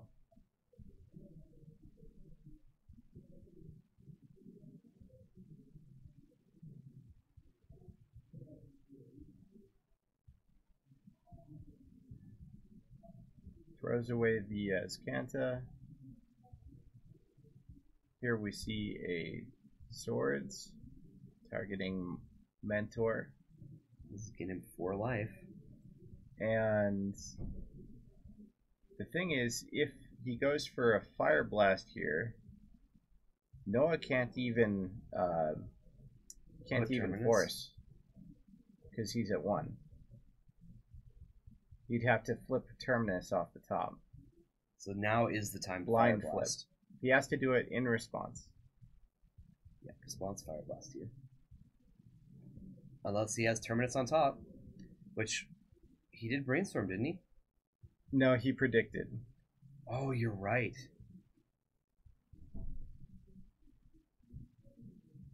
Because the swords is still resolving. Yeah, it hasn't resolved yet. The life gain can't happen yet. He needs to Fire Blast. Got him. So we haven't seen the resolution yet. I think they're counting prowess triggers. I don't think the prowess triggers matter. He's like, no, you're still at 1. It's like, yeah, I'm at 1 right now.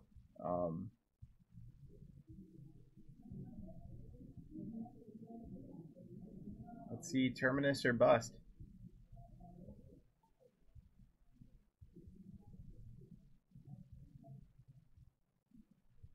Oh, he did have a force. Force, but he's at 1 life.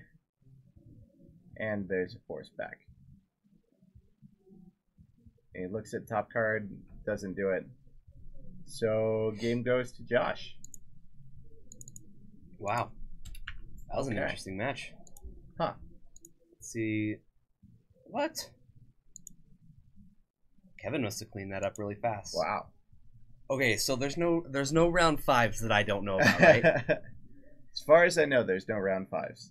Right, Jorgensen? Just 4 rounds today? Just only 4. Need an answer.